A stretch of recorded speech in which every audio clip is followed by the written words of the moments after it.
ಗುರುವೇ ದೀಕ್ಷಾ ಗುರುವೇ ಶಿಕ್ಷಾ ಗುರುವೇ ರಕ್ಷಾ ಗುರುವೇ ಸರ್ವಾಗಮೋಕ್ತ ಕಳಾ ಗುರುವೇ ಶಿವಯೋಗ ಧರ್ಮಾರ್ಥ ಭೋಗ ಗುರುವೇ ತ್ಯಾಗ ಗುರುವೇ ಸುಧೀ ಗುರುವೇ ವಾಚಾ ಗುರುವೇ ಭವರೋಗ ಶರಣಾಮ ಬಸವ ಮಹಾ ಗುರು ನಿಮಗೆ. ವಿಶ್ವಗುರು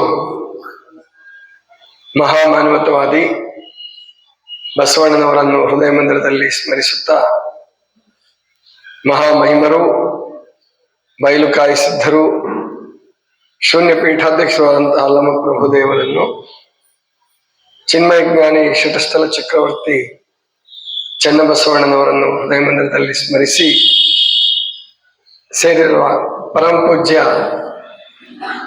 ಮಲ್ಲಿಕಾರ್ಜುನ ಅಪ್ಪಗಳ ಚರಣಾರವಿಂದಗಳಲ್ಲಿ ಶರಣುಗಳನ್ನು ಸಲ್ಲಿಸಿ, ಸೇರಿರುವ ಎಲ್ಲ ಸದ್ಭಕ್ತ ಬಂಧುಗಳೇ, ತಾಯಂದಿರೇ, ಮಕ್ಕಳೇ, ಕಲಾವಿದರೇ ಹಾಗೂ ದಾಸೋಹಿಗಳೇ, ತಮಗೆಲ್ಲರಿಗೂ ಶರಣ. ನಿನ್ನಿನ ದಿವಸ ಚನ್ನಬಸವಣ್ಣನವರ ಮತ್ತು ಬಸವಣ್ಣನವರ ಇಬ್ಬರ ವಿಶೇಷ ಗುಣಗಳನ್ನು ನೋಡ್ತಾ ಇದ್ದೇವೆ. ಒಬ್ಬರು ವಿಶ್ವಕ್ಕೆ ಮಾರ್ಗದರ್ಶನ ಮಾಡುವಂತಹ ಸಾಮರ್ಥ್ಯವುಳ್ಳಂತಹ, ಸಾವಿರಾರು ವರ್ಷಗಳಿಗೊಮ್ಮೆ ಅವತಾರವೆತ್ತು ಬರ್ತಕ್ಕಂತಹ ಪ್ರವಾದಿ ಬಸವಣ್ಣನವರು ನಾನು ಕಿಂಕರ ಅವರು ಕಿಂಕರ ವೃತ್ತಿಯನ್ನು ಮೆರೀತಾ ಇದ್ದಾರೆ. ಇನ್ನೊಂದು ಕಡೆ ತ್ರಿಕಾಲಜ್ಞಾನಿಯಾದಂತಹ ಚನ್ನಬಸವಣ್ಣ ನಾನು ಬಸವಣ್ಣನವರಿಂದ ದೀಕ್ಷೆ ಪಡಿಲೇಬೇಕು ಅನ್ನುವಂತಹ ದೃಷ್ಟಿಯಿಂದ ಇಷ್ಟಲಿಂಗವನ್ನ ಹೊರಗೆ ತೆಗೆದು ಇದರ ಕಳೆಯನ್ನು ನೋಡಿ ಅಂತೇಳಿ ಬಸವಣ್ಣವ್ರ ಕೈ ಕೊಟ್ಟು ಬಸವಣ್ಣನವರು ಅದನ್ನ ತಗೊಂಡ್ರು. ಮತ್ತೆ ಲಿಂಗದಲ್ಲಿ ಲಕ್ಷಣ ನೋಡಬಾರ್ದು, ತಗೊಳ್ಳಿ ಅಂತ ಹೇಳಿ ವಾಪಸ್ ಕೊಟ್ಟಾಗ ಅದನ್ನೇ ದೀಕ್ಷೆ ಅಂತ ತಿಳ್ಕೊಂಡು ಭಾವಿಸ್ಕೊಂಡ್ರು. ಆವಾಗ ಬಸವಣ್ಣ ಹೇಳ್ತಾರೆ, ನೀನು ತ್ರಿಕಾಲಜ್ಞಾನಿಯಪ್ಪ, ಎಲ್ಲವನ್ನೂ ಮೀರಿದಂತಹವನು, ಎಲ್ಲರ ರೀತಿಯಲ್ಲಿ ಭವಕ್ಕೆ ಬಂದವನಲ್ಲ ನೀನು. ಆದ್ರಿಂದ ನನ್ನನ್ನ ನೀನು ಉದ್ಧಾರ ಮಾಡಬೇಕು. ಇದು ಬಸವಣ್ಣನವರ ಭಾಷೆ, ಸರಿಯಾಗಿ ಅರ್ಥ ಮಾಡ್ಕೋಬೇಕು ಅಂತ ನಾನು ಹೇಳ್ತಾ ಇದ್ದೆ. ಅದಕ್ಕೆ ಬೇರೆ ಬೇರೆ ಉದಾಹರಣೆಗಳನ್ನು ಕೂಡ ಕೊಟ್ಟಿದ್ದೀನಿ. ಶರಣರ ಭಾಷೆಯನ್ನ, ಶರಣರ ಮಾತುಗಳನ್ನ ಅರ್ಥ ಮಾಡ್ಕೊಳ್ಬೇಕಾದ್ರೆ ನಾವು ಶರಣರ ಮಟ್ಟಕ್ಕೆ ಸ್ವಲ್ಪನಾದ್ರೂ ಏರ್ಬೇಕಾಗ್ತದೆ, ಇಲ್ಲಿದ್ರೆ ಅರ್ಥ ಆಗಲ್ಲ. ವಿದ್ವಾಂಸರ ಮಟ್ಟದಲ್ಲಿ, ಕವಿಗಳ ಮಟ್ಟದಲ್ಲಿ, ಭಾಷೆಯ ವ್ಯಾಕರಣಕ್ಕನುಸಾರವಾಗಿ ಶರಣರ ಮಾತುಗಳನ್ನ, ಶರಣರ ವಚನಗಳನ್ನ ಅರ್ಥೈಸಕ್ ಹೋದ್ರೆ ನೀವು ದಾರಿ ಕಳ್ಕೊಳ್ತೀರಿ, ಸರಿಯಾದ ಮಾರ್ಗ ಸಿಕ್ಕಲ್ಲ. ಇನ್ನೊಂದು ವಚನವನ್ನ ಚನ್ನಬಸವಣ್ಣವ್ರ ಕುರಿತು ಬಸವಣ್ಣವ್ರು ಹೇಳ್ತಾರೆ, ಆದಿ ಅನಾದಿಯಿಂದ ಅತ್ತತ್ತ ಮುನ್ನ ಲಿಂಗ ಜಂಗಮ ಎಂಬುದನ್ನು ಆರುವಲ್ಲ ಬರಲ್ಲವೆಂದು ಇದರ ಸಕೀಲ ಸಂಬಂಧವ ತಿಳುಹಲೆಂದು ಮರ್ತ್ಯಕ್ಕೆ ಕಳುಹಿದನು ಶಶಿಧರನು. ಬಸವಣ್ಣವರು ತಾವು ಬಂದ ಉದ್ದೇಶ ಹೇಳ್ತಾರೆ. ಮೊದಲು ಈ ವಚನದಲ್ಲಿ ಇಬ್ಬರದು ಉದ್ದೇಶ ಹೇಳ್ತಾರೆ. ಅಂದ್ರೆ ಆದಿ ಅನಾದಿಯಿಂದ ಅತ್ತತ್ತ ಮುನ್ನ ಲಿಂಗ ಜಂಗಮವನ್ನು ಯಾರು ಬಲ್ಲವರೆಂದು. ಅಂದ್ರೆ ಮೊದಲು ಈ ಲಿಂಗಕ್ಕೆ ಮತ್ತು ಜಂಗಮಕ್ಕೆ ಬೇರೆ ಬೇರೆ ಅರ್ಥಗಳಿದ್ವು. ಜಂಗಮ ಅಂದ್ರೆ ಮಾಯಾವಿ, ಜಂಗಮ ಅಂದ್ರೆ ಇಂದ್ರಜಾಲಿಗ. ಅವನ್ ಏನ್ ಬೇಡ್ತಾನೋ ಅದನ್ನ ಕೊಡಬೇಕು, ಕೊಡದೆ ಹೋದ್ರೆ ಶಾಪಕ್ಕೆ ಗುರಿ ಆಗ್ಬೇಕು. ಅದಕ್ಕೆ ಸಿರಿಯಾಳ, ಸಿಂಧು ಬಲ್ಲಾಳ, ಬೇರೆ ಬೇರೆಯವರೆಲ್ಲ, ಬಲಿ ಚಕ್ರವರ್ತಿ, ಇಂಥವರೆಲ್ಲ ಏನೇನೋ ಕೊಟ್ಟು ಏನೇನೋ ಆದ್ರು. ಜಂಗಮ ಅಂದ್ರೆ ಜವಾಬ್ದಾರಿ ಮನುಷ್ಯ, ಸುಜ್ಞಾನಿ, ವಿಶ್ವಮಾನವ ಅನ್ನೋದನ್ನ ಕಲಿಸ್ಬೇಕಾಗಿತ್ತು ಬಸವಣ್ಣವರು. ಇನ್ನು ಲಿಂಗ ಅಂದ ಕೂಡಲೇ ಗುಡಿಯಲ್ಲಿರ್ತಕ್ಕಂಥ ಸ್ಥಾವರ ಲಿಂಗ, ಅದು ಜಾತಿ ಭೇದವನ್ನ, ಲಿಂಗ ಭೇದವನ್ನ, ಬಡವ ಶ್ರೀಮಂತ ಅನ್ನುವಂಥ ವರ್ಗ ಭೇದವನ್ನ ಮಾಡಿ ಬಹುಸಂಖ್ಯಾತರನ್ನ ಗುಡಿಯಿಂದ ಹೊರಗಿಟ್ಟಿತ್ತು. ಆ ಪದ್ಧತಿಯ ಪ್ರಕಾರ ಹೊರಗಿಡಲ್ಪಟ್ಟಿದ್ರು. ಬಸವಣ್ಣವರು ಅದನ್ನು ಅಳಿಸಿ ಎಲ್ಲರ ಅಂಗದ ಮೇಲೆ ಲಿಂಗ ಕಟ್ಟಬೇಕು ಅಂತ ಬಂದಂಥವ್ರು. ಅದನ್ನೇ ಇಲ್ಲಿ ಹೇಳ್ತಾ ಇದಾರೆ ಅವರು. ಲಿಂಗದ ಆದಿ, ಅನಾದಿಯಿಂದ ತತ್ತ ಲಿಂಗ ಜಂಗಮ, ಅದರ ಬಗ್ಗೆ ಯಾರಿಗೂ ಗೊತ್ತಿರಲಿಲ್ಲ. ಅದನ್ನು ತಿಳಿಸ್ಕೊಡೋದಕ್ಕೋಸ್ಕರವಾಗಿ ಮರ್ತ್ಯಕ್ಕೆ ಕಳುಹಿದನು ಶಶಿಧರನು. ಅಂಗದ ಮೇಲೆ ಲಿಂಗವಿದ್ದುದೆಲ್ಲ, ಲಿಂಗ ಉಳ್ಳದೆಲ್ಲ ಸಂಗಮನಾಥನೇ ಅಲ್ಲದೆ ಮತ್ತಾರನೂ ಕಾಣೆ. ಇದು ಬಸವಣ್ಣವ್ರ ನಿಲುವು. ಇಲ್ಲಿ ಚನ್ನಬಸವಣ್ಣವ್ರಿಗೂ ಬಸವಣ್ಣವ್ರಿಗೂ ವ್ಯತ್ಯಾಸ ಬರ್ತಕ್ಕಂಥದ್ದು ಇಲ್ಲೇ. ಅಂಗದ ಮೇಲೆ ಲಿಂಗ ಧರಿಸಿದ್ರೆ ಅವನಿಗೆ ಯಾರೇ ಇರ್ಲಿ, ಕಳ್ಳ ಇರಲಿ, ಸುಳ್ಳ ಇರಲಿ, ಕೊಲೆಗಡುಕ ಇರಲಿ, ಅವನು ವ್ಯಭಿಚಾರಿ ಇರಲಿ, ಯಾರೇ ಇರಲಿ, ಅವನು ಸಂಗಮನಾಥ, ಸಾಕ್ಷಾತ್ ಸಂಗಮನಾಥ ಅನ್ನೋದೇ ಗೊತ್ತಿದೆ ನಿಮ್ಗೆಲ್ಲ. ಬಂದು ನೀಲಲೋಚನೆ ಅಮ್ಮನ ಕಿವಿಗೆ ಕೈ ಹಾಕಿ ಆಭರಣವನ್ನು ಬಿಚ್ಚುವಾಗ ಕಳ್ಳ ಕಳ್ಳ ಅಂತ ಹಾಕಿ ಎಚ್ಚರಗೊಂಡ್ರೆ ಬಸವಣ್ಣವ್ರು ಹೇಳ್ತಾರೆ, ಹಿಡ್ಕೊಂಡ್ಬರ್ತಾರೆ, ಅವನು ತಪ್ಪಿಸ್ಕೊಳಕ್ ಹೋಗ್ತಾನೆ, ಹಿಡ್ಕೊಂಡ್ ಬರ್ತಾರೆ. ಕಾವಿಧಾರಿ, ಅವನು ಕಾವಿ ವೇಷ ಹಾಕೊಂಡಿರ್ತಾನೆ. ಇವನೇನಾ ನೀವು ಕಳ್ಳ ಅಂದಿದ್ದು? ಇವನು ಸಾಕ್ಷಾತ್ ಕೊಡೋ ಸಂಗಮದೇವ. ಕಳ್ಳನ ಮನೆಗೊಬ್ಬ ಬಲುಗಳ್ಳ ಬಂದರೆ, ಕಳ್ಳನೇ ಅವನು ಕೂಡ, ಬಲುಗಳ್ಳ, ದೊಡ್ಡ ಕಳ್ಳ. ನಾನು ಸಣ್ಣ ಕಳ್ಳ, ಅವನು ದೊಡ್ಡ ಕಳ್ಳ ಅಂತ ಬಸವಣ್ಣ ಹೇಳೋದು ಒಂದು ಹೊಸ ಅರ್ಥಶಾಸ್ತ್ರ ಸಿದ್ಧಾಂತವನ್ನೇ ಮಂಡಿಸ್ಬಿಡ್ತಾರೆ.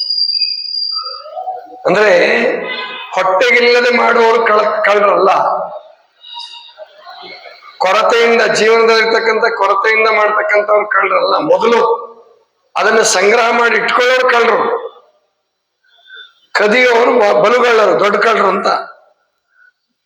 ತೆಗೆದುಕೊಡು ಆಭರಣವನ್ನು, ತೆಗೆದುಕೊಡ್ತಾರೆ, ಅವನ್ ಬದಲಾವಣೆ ಆಗ್ತಾನೆ.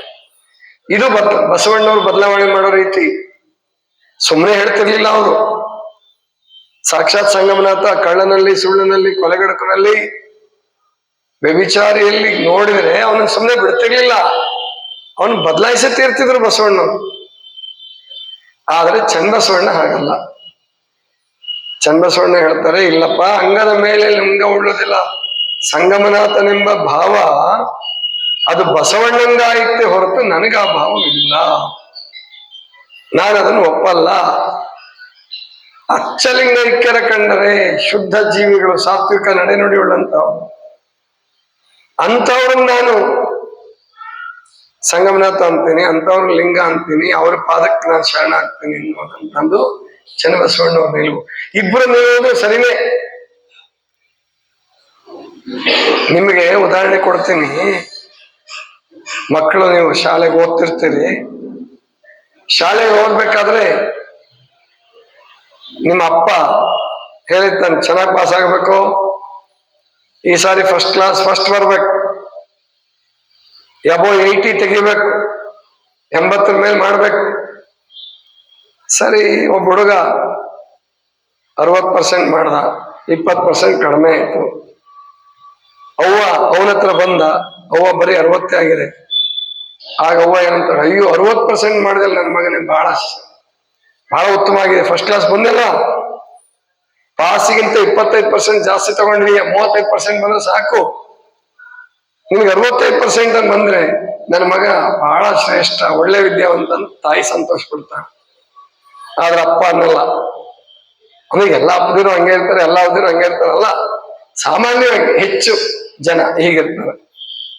ಅಪ್ಪ ಏನಂತಾನೆ, ಇನ್ನೂ 20% ಯಾಕೆ ತೆಗಿಲಿಲ್ಲ ನೀನು, ಎಲ್ಲಿ ಕೊರತೆ ಮಾಡ್ಕೊಂಡೆ, ಯಾಕೆ ಓದ್ಲಿಲ್ಲ? ಹಾಗೆ ಅಪ್ಪನ ನಿಲುವು ಚನ್ನಬಸವಣ್ಣ ಮತ್ತು ಅಲ್ಲಮ ಪ್ರಭುಗಳ ನಿಲುವು, ಅಂಬಿಗರ ಚೌಡಯ್ಯ, ಮಡಿವಾಳ ಮಾಚಿನವನು, ಇವರೆಲ್ಲ ಈ ನಿಲುವಿನವರು. ಸಾಧಕನಿಗೆ ಕೊರತೆ ಇದ್ದಾಗ ಅವ್ರ ಹತ್ರಕ್ಕೆ ಹೋಗಿ ಪ್ರಭುದೇವರು ತಿಳಿಸ್ಕೊಡ್ತಾ ಇದ್ರು, ಇದ್ರಲ್ಲಿ ಇಂಥದ್ರಲ್ಲಿ ನಿನಗೆ ಕೊರತೆ ಇದೆ, ನೀನ್ ಇನ್ಮೇಲೆ ತಿದ್ಕೋ. ಮುಕ್ತಾಯಕ್ಕೆ ದುಃಖ ಪರಿಹಾರ ಮಾಡಿದ್ರು. ಗೊಗ್ಗಯ್ಯ, ಅವನಿಗೂ ಕೈಲಾಸದ ಹುಚ್ಚಿತ್ತು ಗೊಗ್ಗಯ್ಯನಿಗೆ, ಅದನ್ನ ಪರಿಹಾರ ಮಾಡಿ ನಿನ್ನ ಅಂಗವನ್ನೇ ಕಾಯಕವನ್ನೇ ಕೈಲಾಸ ಮಾಡ್ಕೋಬೇಕಪ್ಪ, ನಿನ್ನ ಕಾಯವೇ ಕೈಲಾಸ ಆಗಬೇಕು. ಹಾಗೆ ಹೇಳ್ಕೊಡ್ತಾ ಎಲ್ಲ ಕಡೆ ಸಂಚಾರ ಮಾಡ್ತಾ ಕಲ್ಯಾಣಕ್ಕೆ ಬಂದ್ರು. ಇಲ್ಲಿ ಬಸವಣ್ಣವ್ರ ನಿಲುವು ಮಾತ್ರ ತಾಯಿಯ ನಿಲುವು, ಮಾತೃ ಹೃದಯ ಬಸವಣ್ಣ. ಅವರು ಮೂಲ ಪ್ರವಾದಿ ಹಾಗೆ ಇರ್ಬೇಕು. ಪ್ರಭುದೇವರು ಕೂಡ ಹೇಳ್ತಾರೆ ಬಸವಣ್ಣವ್ರ ನಿಲುವು. ಒಂದ್ಸಾರಿ ಹೇಳ್ತಾರೆ ಪ್ರಭುದೇವರು, ಶಿವನಾಗಲು ಬಹುದು, ಬಸವನಾಗಲು ಬಾರದು. ಶಿವ ಆಗ್ಬಿಡ್ಬೋದು ನೀವು ಸಾಧನೆ ಮಾಡಿ ಮಾಡಿ ಮಾಡಿ, ಆದ್ರೆ ಬಸವಣ್ಣನಂತಹ ನಿರ್ಲಿಪ್ತತೆ, ಆ ಕಿಂಕರತೆ, ಆ ಸಮಾನತೆ, ಸರ್ವಸಂಗ ಪರಿತ್ಯಾಗ, ಎಲ್ಲದರ ಮಧ್ಯೆ ಇದ್ದುಕೊಂಡು, ಪ್ರಧಾನಮಂತ್ರಿಯಾಗಿದ್ದುಕೊಂಡು ನಾನೇನು ಅಲ್ಲಪ್ಪ, ನಾನೇನು ಅಲ್ಲ, ನನಗಿಂತ ಕಿರಿಯರ್ಲಿ, ಈ ಭಾವ ಬರ್ಬೇಕಾದ್ರೆ ಅದು ಸುಮ್ಮನೆ ನಮಗೆ ನಿಮ್ಗೆ ಬರೋಲ್ಲ. ನಮ್ಗೊಂದು ಸ್ವಲ್ಪ ಏನಾದ್ರೂ ಬಂತು ಅಂದ್ರೆ, ಯಾವ್ದಾದ್ರು ಒಂದು ಸಣ್ಣ ಪ್ರಶಸ್ತಿ ಬಂತು ಅಂದ್ರೆ ನಮ್ಗೆ ಹಿಡಿಯಕ್ಕಾಗಲ್ಲ. ಒಂದಿಷ್ಟು ಹಣ ಬಂತು ಅಂದ್ರೆ ನಾವು ಎಲ್ಲೆಲ್ಲೋ ಹೋಗ್ಬಿಟ್ಟಿರ್ತೀವಿ. ಆದ್ರೆ ಬಸವಣ್ಣ ಹಣ ಬರ್ಲಿ, ಅಧಿಕಾರ ಬರ್ಲಿ, ಎಲ್ಲದೂ ಕೂಡಲ ಸಂಗನ ಪರಮಾತ್ಮನ ಸ್ವತ್ತು, ಪರಮಾತ್ಮನ ಸ್ವತ್ತು, ಲಿಂಗದೇವನ ಸ್ವತ್ತು ಅದು. ಹೀಗಿದ್ದಾಗ ಬಸವಣ್ಣವ್ರು ನಿಲುವು ಒಪ್ಪಲಿಲ್ವಲ್ಲ, ಅದಕ್ಕೆ ಬಸವಣ್ಣವ್ರು ಹೇಳ್ತಾರೆ, ನಾನೇ ಶಿಷ್ಯಪ್ಪ ನೀನೇ ಗುರು ಅಂತ ಹೇಳಿದ್ರು. ಶಿಷ್ಯಂಗೆ ಗುರು ಉಪದೇಶ ಮಾಡಬೇಕಲ್ಲದೆ ಗುರುವಿಂಗೆ ಶಿಷ್ಯ ಅನುಗ್ರಹ ಮಾಡಿದ ಠಾವುಂಟೆ, ನಾನೇ ನಿನ್ ಶಿಷ್ಯ ಅಂತ ಬಸವಣ್ಣವ್ರು. ಅದನ್ನೇ ಹೇಳಿದ್ದೇನೆ. ಚಿದಾನಂದ ಮೂರ್ತಿಗಳಂತ ದೊಡ್ಡ ದೊಡ್ಡ ವಿದ್ವಾಂಸರನ್ನೇ ಇಲ್ಲಿ ದಾರಿ ತಪ್ಪಿಸ್ಕೊಂಡ್ಬಿಟ್ರು. ಅವ್ರು ಬರೀತಾರೆ, ಹೇಳ್ತಾರೆ, ಚನ್ನಬಸವಣ್ಣನೇ ಬಸವಣ್ಣವ್ರಿಗೆ ವೀರಶೈವ ಸಿದ್ಧಾಂತ ತಿಳಿಸ್ಕೊಟ್ಟಿದ್ದು. ನೋ, ಬಸವಣ್ಣವ್ರು ಮಹಾಜ್ಞಾನಿ ಇದ್ರು. ಆದ್ರೆ ಚನ್ನಬಸವಣ್ಣವ್ರನ್ನಾಗ್ಲಿ ಪ್ರತಿಯೊಬ್ಬರನ್ನ ಮೇಲೆ ಏರಿಸಿ ತಾವು ಚಿಕ್ಕವರಾಗಿರ್ಬೇಕು ಅಂತಕ್ಕಂಥದ್ದು ಬಸವಣ್ಣನ ನಿಲುವು. ಶಿಷ್ಯಂಗೆ ಗುರು ಉಪದೇಶವು ಮಾಡಬೇಕಲ್ಲದೆ ಗುರುವಿಂಗೆ ಶಿಷ್ಯನ ಅನುಗ್ರಹ ಮಾಡಿದ ಠಾವುಂಟೆ, ಎನ್ನ ಅರಿವಿನ ಆದಿಗೆ ನೀನೇ ಕರ್ತನೆಂದು ಚನ್ನಬಸವಣ್ಣವ್ರಿಗೆ ಹೇಳ್ತಾ ಇರೋರು. ನನ್ನ ಅರಿವಿನ ಆದಿಗೆ ನೀನೇ ಕರ್ತನೆಂದು ನಾನು ಇರುತ್ತಿರಲು ನಿನಗೆ ನಾನಿನ್ನು ಅನುಗ್ರಹ ಮಾಡುವ ಪರ್ಯಂತಯ ಕೂಡಲ ಸಂಗಮ ದೇವರ ಸ್ವರೂಪವೆಂದು ನಿನ್ನ ಕಂಡಿಪ್ಪನು ಕಾಣ ಚನ್ನಬಸವಣ್ಣ. ಕೂಡಲ ಸಂಗನ ಸ್ವರೂಪ ಬರೀ ಚನ್ನಬಸವಣ್ಣನಲ್ಲಿ ಅಷ್ಟೇ ಕಾಣ್ತಿರ್ಲಿಲ್ಲ ಬಸವಣ್ಣವರು. ಒಂದು ವಚನ ಬರುತ್ತೆ, ಗೊತ್ತಿರ್ಬೇಕು ನಿಮ್ಗೆಲ್ಲ. ಅವರು ಯಾರೋ ದೊಡ್ಡ ಬಸವಾರ್ಯರು ಯಾರೋ ಹಾಡಿದ್ದಾರೆ, ಬಸವ ಬಾರಯ್ಯ. ಅವ್ರು ಹಾಡ್ತಾ ಬಸವ ಬಾರಯ್ಯ ಹಂಗಾಗ್ಬಿಡುತ್ತೆ. ಅದು ಹಂಗ ಹಾಡಬಾರ್ದಂಗೆ. ಬಸವ ಬಾರಯ್ಯ ಮರ್ತ್ಯಲೋಕದೊಳಗೆ ಭಕ್ತರುಂಟು ಹೇಳಯ್ಯ. ಅನುಭವ ಮಂಟಪದಲ್ಲಿ ಚರ್ಚೆ ನಡೀತದೆ ಒಂದ್ ದಿವಸ. ಅವರೇ ಪ್ರಶ್ನೆ ಹಾಕೊಂಡು ಅವರೇ ಉತ್ತರ ಕೊಡ್ತಾರೆ. ಬಸವ ಬಾರಯ್ಯ ಮರ್ತ್ಯಲೋಕದೊಳಗೆ ಭಕ್ತರುಂಟು ಹೇಳಯ್ಯ ಅಂತಂದ್ರೆ ಮತ್ತಾರು ಇಲ್ಲಯ್ಯ, ನಾನೊಬ್ಬನೇ ಭಕ್ತ, ಉಳಿದವರೆಲ್ಲ ಜಂಗಮಲಿಂಗ ನೀನೇ ಅಯ್ಯ ಕೂಡಲ ಸಂಗಮ ದೇವ. ನಡೆದಾಡುವ ದೇವರು. ನಾವು ಶಿವಕುಮಾರ ಸ್ವಾಮಿಗಳಿಗೆ, ಸಿದ್ದೇಶ್ವರಪ್ಪಗಳಿಗೆ, ಬೇರೆಯವರಿಗೆಲ್ಲ ನಡೆದಾಡುವ ದೇವರು ಅಂತಾರೆ. ಈಗ ಅವರ ಭಕ್ತರು ಎಲ್ಲ ಸ್ವಾಮಿಗಳಿಗೂ ನಡೆದಾಡುವ ದೇವರು ಅಂತಾರೆ. ಜಂಗಮವನ್ನ ಹಂಗ ಭಾವಿಸಿದ್ರೆ ತಪ್ಪೇನಲ್ಲ. ಆದ್ರೆ ಆ ಭಾವ ನಮ್ಮ ಮೈಗೊಳ್ಳಬಾರ್ದು, ಮೈಗೆ ಅಹಂಕಾರವನ್ನು ತರ್ಸಕ್ ಕಾರಣ ಆಗಬಾರ್ದು. ಗೊತ್ತಾಯ್ತಲ್ಲ? ಇಲ್ಲಿ ಬಸವಣ್ಣವ್ರು ಏನಂತಾರೆ, ನಾನೊಬ್ಬನೇ ಭಕ್ತ, ಜಗತ್ತಿನಲ್ಲಿ ಉಳಿದವರು ಎಲ್ಲರೂ ಜಂಗಮಲಿಂಗ ನೀನೇ ಅಯ್ಯ ಕೂಡಲ ಸಂಗಮ ದೇವ, ಎಲ್ಲರೂ ನಡೆದಾಡೋದೇವರು ಅಂತ ಹೇಳ್ಬಿಡ್ತಾರೆ. ಅದಕ್ಕೆ ಚನ್ನಬಸವಣ್ಣನನ್ನ ಕೂಡಲ ಸಂಗಮ ದೇವರ ಸ್ವರೂಪವೆಂದು ನಿನ್ನ ಕಂಡೆನು ಕಾಣ ಚನ್ನಬಸವಣ್ಣ ಅನ್ನೋದ್ರಲ್ಲಿ ಆಶ್ಚರ್ಯ ಏನಿಲ್ಲ. ಆದ್ರೆ ಅದು ಮಾತೃ ಹೃದಯದ ನಿಲುವೆ ಹೊರತು ಹಾಗಂತೇಳಿ ಐತಿಹಾಸಿಕಕ್ಕೆ ಅಪಚಾರ ಮಾಡಬಾರ್ದು. ಗೊತ್ತಿದ್ದು ಅಪಚಾರ ಮಾಡಿದ್ದಾರೆ ಕೆಲವರು. ಬಸವಣ್ಣನವರಿಗೆ ಗುರುತ್ವ ಕೊಡಬಾರ್ದು, ಲಿಂಗಾಯತ ಧರ್ಮ ಸ್ವತಂತ್ರ ಆಗಬಾರದು, ಅದು ಹಿಂದೂ ಧರ್ಮದ ಒಂದು ಬ್ರಾಂಚ್ ಅಥವಾ ಶೈವದ ಒಂದು ಬ್ರಾಂಚ್ ಅನ್ನೋದಕ್ಕೆ ಹೇಳಕ್ಕೋಸ್ಕರವಾಗಿ ಉದ್ದೇಶಪೂರ್ವಕವಾಗಿ ದೊಡ್ಡ ದೊಡ್ಡ ವಿದ್ವಾಂಸರು ಗೊತ್ತಿದ್ರು ಕೂಡ ತಪ್ಪು ಮಾಡ್ತಾರೆ. ಅದು ಅವ್ರಿಗೆ ಮಾಡಿಕೊಳ್ಳುವ ದ್ರೋಹ, ಅವ್ರಿಗೆ ಮಾಡಿಕೊಳ್ಳುವ ದ್ರೋಹ.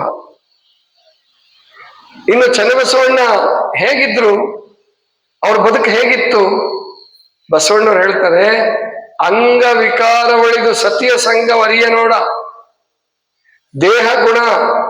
ದೇಹ ಗುಣಗಳಿಲ್ಲವಾಗಿ ನಿರ್ದೇಹ ಪ್ರಸಾದಿ ನೋಡಯ್ಯ, ಅಸನ ವ್ಯಸನಾದಿಗಳೆಲ್ಲ ಬೆಂದವು ನೋಡಯ್ಯ. ಈ ಎಲ್ಲ ಗುಣಗಳಳಿದು ಕೂಡಲ ಸಂಗಮ ದೇವರಲ್ಲಿ ಸಾವಧಾನಿ ಪ್ರಸಾದಿ ಚನ್ನಬಸವಣ್ಣನು. ಬಸವಣ್ಣ ಗರ್ಭದಲ್ಲಿರುವಾಗಲೇ ಮೊಟ್ಟ ಮೊದಲು ಚನ್ನಬಸವಣ್ಣ ನಮ್ಮ ನಿಮ್ಮ ಹಾಗೆ ಮಾನವ ಭಾವದಲ್ಲಿ ಬಂದವನಲ್ಲ ಅಂತ ಹೇಳುದು.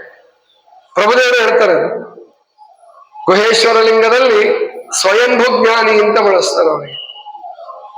ನೀ ಸ್ವಯಂಭೂ ಜ್ಞಾನಿಯಪ್ಪ ಚನ್ನಬಸವಣ್ಣ ಅಂತ ಹೇಳ್ತಾರೆ. ಮತ್ತೆ ಬಸವಣ್ಣರು ಕೂಡ ಹೇಳ್ತಾರೆ, ಆಮೇಲೆ ಅವರು ಹುಟ್ಟಿದ ಪರಿಸರ ಅಕ್ಕನಾಗಮ್ಮನವರ ಗರ್ಭ. ಅದಕ್ಕೇನೇನೇನೇನು ಮತ್ತೆ ಬರೆಯಕ್ಕೆ ಹೋಗ್ತಾರೆ. ಶಿವಸ್ವಾಮಿಗೆ ಇನ್ನೊಬ್ಳು ಹೆಂಡತಿ ಇದ್ಲು, ಚೆನ್ನಮ್ಮ ಅಂತ ಇದ್ರು, ಒಬ್ರು ದೊಡ್ಡವರೇ ಬರೆದಾರ ಅದನ್ನ. ಇವೆಲ್ಲ ಮನಸ್ಸಿಗೆ ಬಂದಂಗೆ ಕಲ್ಪಿಸ್ಕೊಂತ ಹೋಗಬಾರದು. ಯಾಕೆ ವಚನಗಳ ಆಧಾರ ಇದೆ. ಅವ್ವೇ ನಾಗಾಯಿ ಅಂತಾನೆ ಹೇಳ್ತಾರೆ. ಹಂಗ್ ಚೆನ್ನಮ್ಮನ ಮಗ ಆಗಿದ್ರೆ ಹೇಳ್ತಿದ್ರು. ಆಮೇಲೆ ಇಡೀ ಪುರಾಣಕಾರರು, ಇತಿಹಾಸಕಾರರು, ಶರಣರೆಲ್ಲರ ವಚನಗಳಲ್ಲಿ ಅಕ್ಕನಾಗಮ್ಮನವ್ರ ಮಗ ಚನ್ನಬಸವಣ್ಣ ಅಂತಾನೆ ಬರೋದು. ಸುಮ್ಮನೆ ತಲೆಗೆ ಬಂದಂಗೆ ಊಹೆ ಮಾಡಿ ದೊಡ್ಡವ್ರು ಹಂಗೆ ಬರೀಬಾರ್ದು. ಗೊತ್ತಾಯ್ತಲ್ಲ? ಅಂದ್ರೆ ಇಲ್ಲಿ ಚನ್ನಬಸವಣ್ಣ ಅಕ್ಕನಾಗಮ್ಮನವ್ರ ಮಗನೇ. ಅಕ್ಕನಾಗಮ್ಮನವ್ರು ನೋಡ್ರಿ, ಯಾವಾಗ್ಲೂ ತಾಯಿ ನಿರ್ವಿಕಾರ ಸ್ಥಿತಿಯಲ್ಲಿದ್ರೆ ಅಂತಹ ಆತ್ಮಗಳೇ ಬರ್ತವಲ್ಲಿ, ಅಂತ ಆತ್ಮಗಳೇ ಜನಿಸಿ ಬರ್ತವೆ.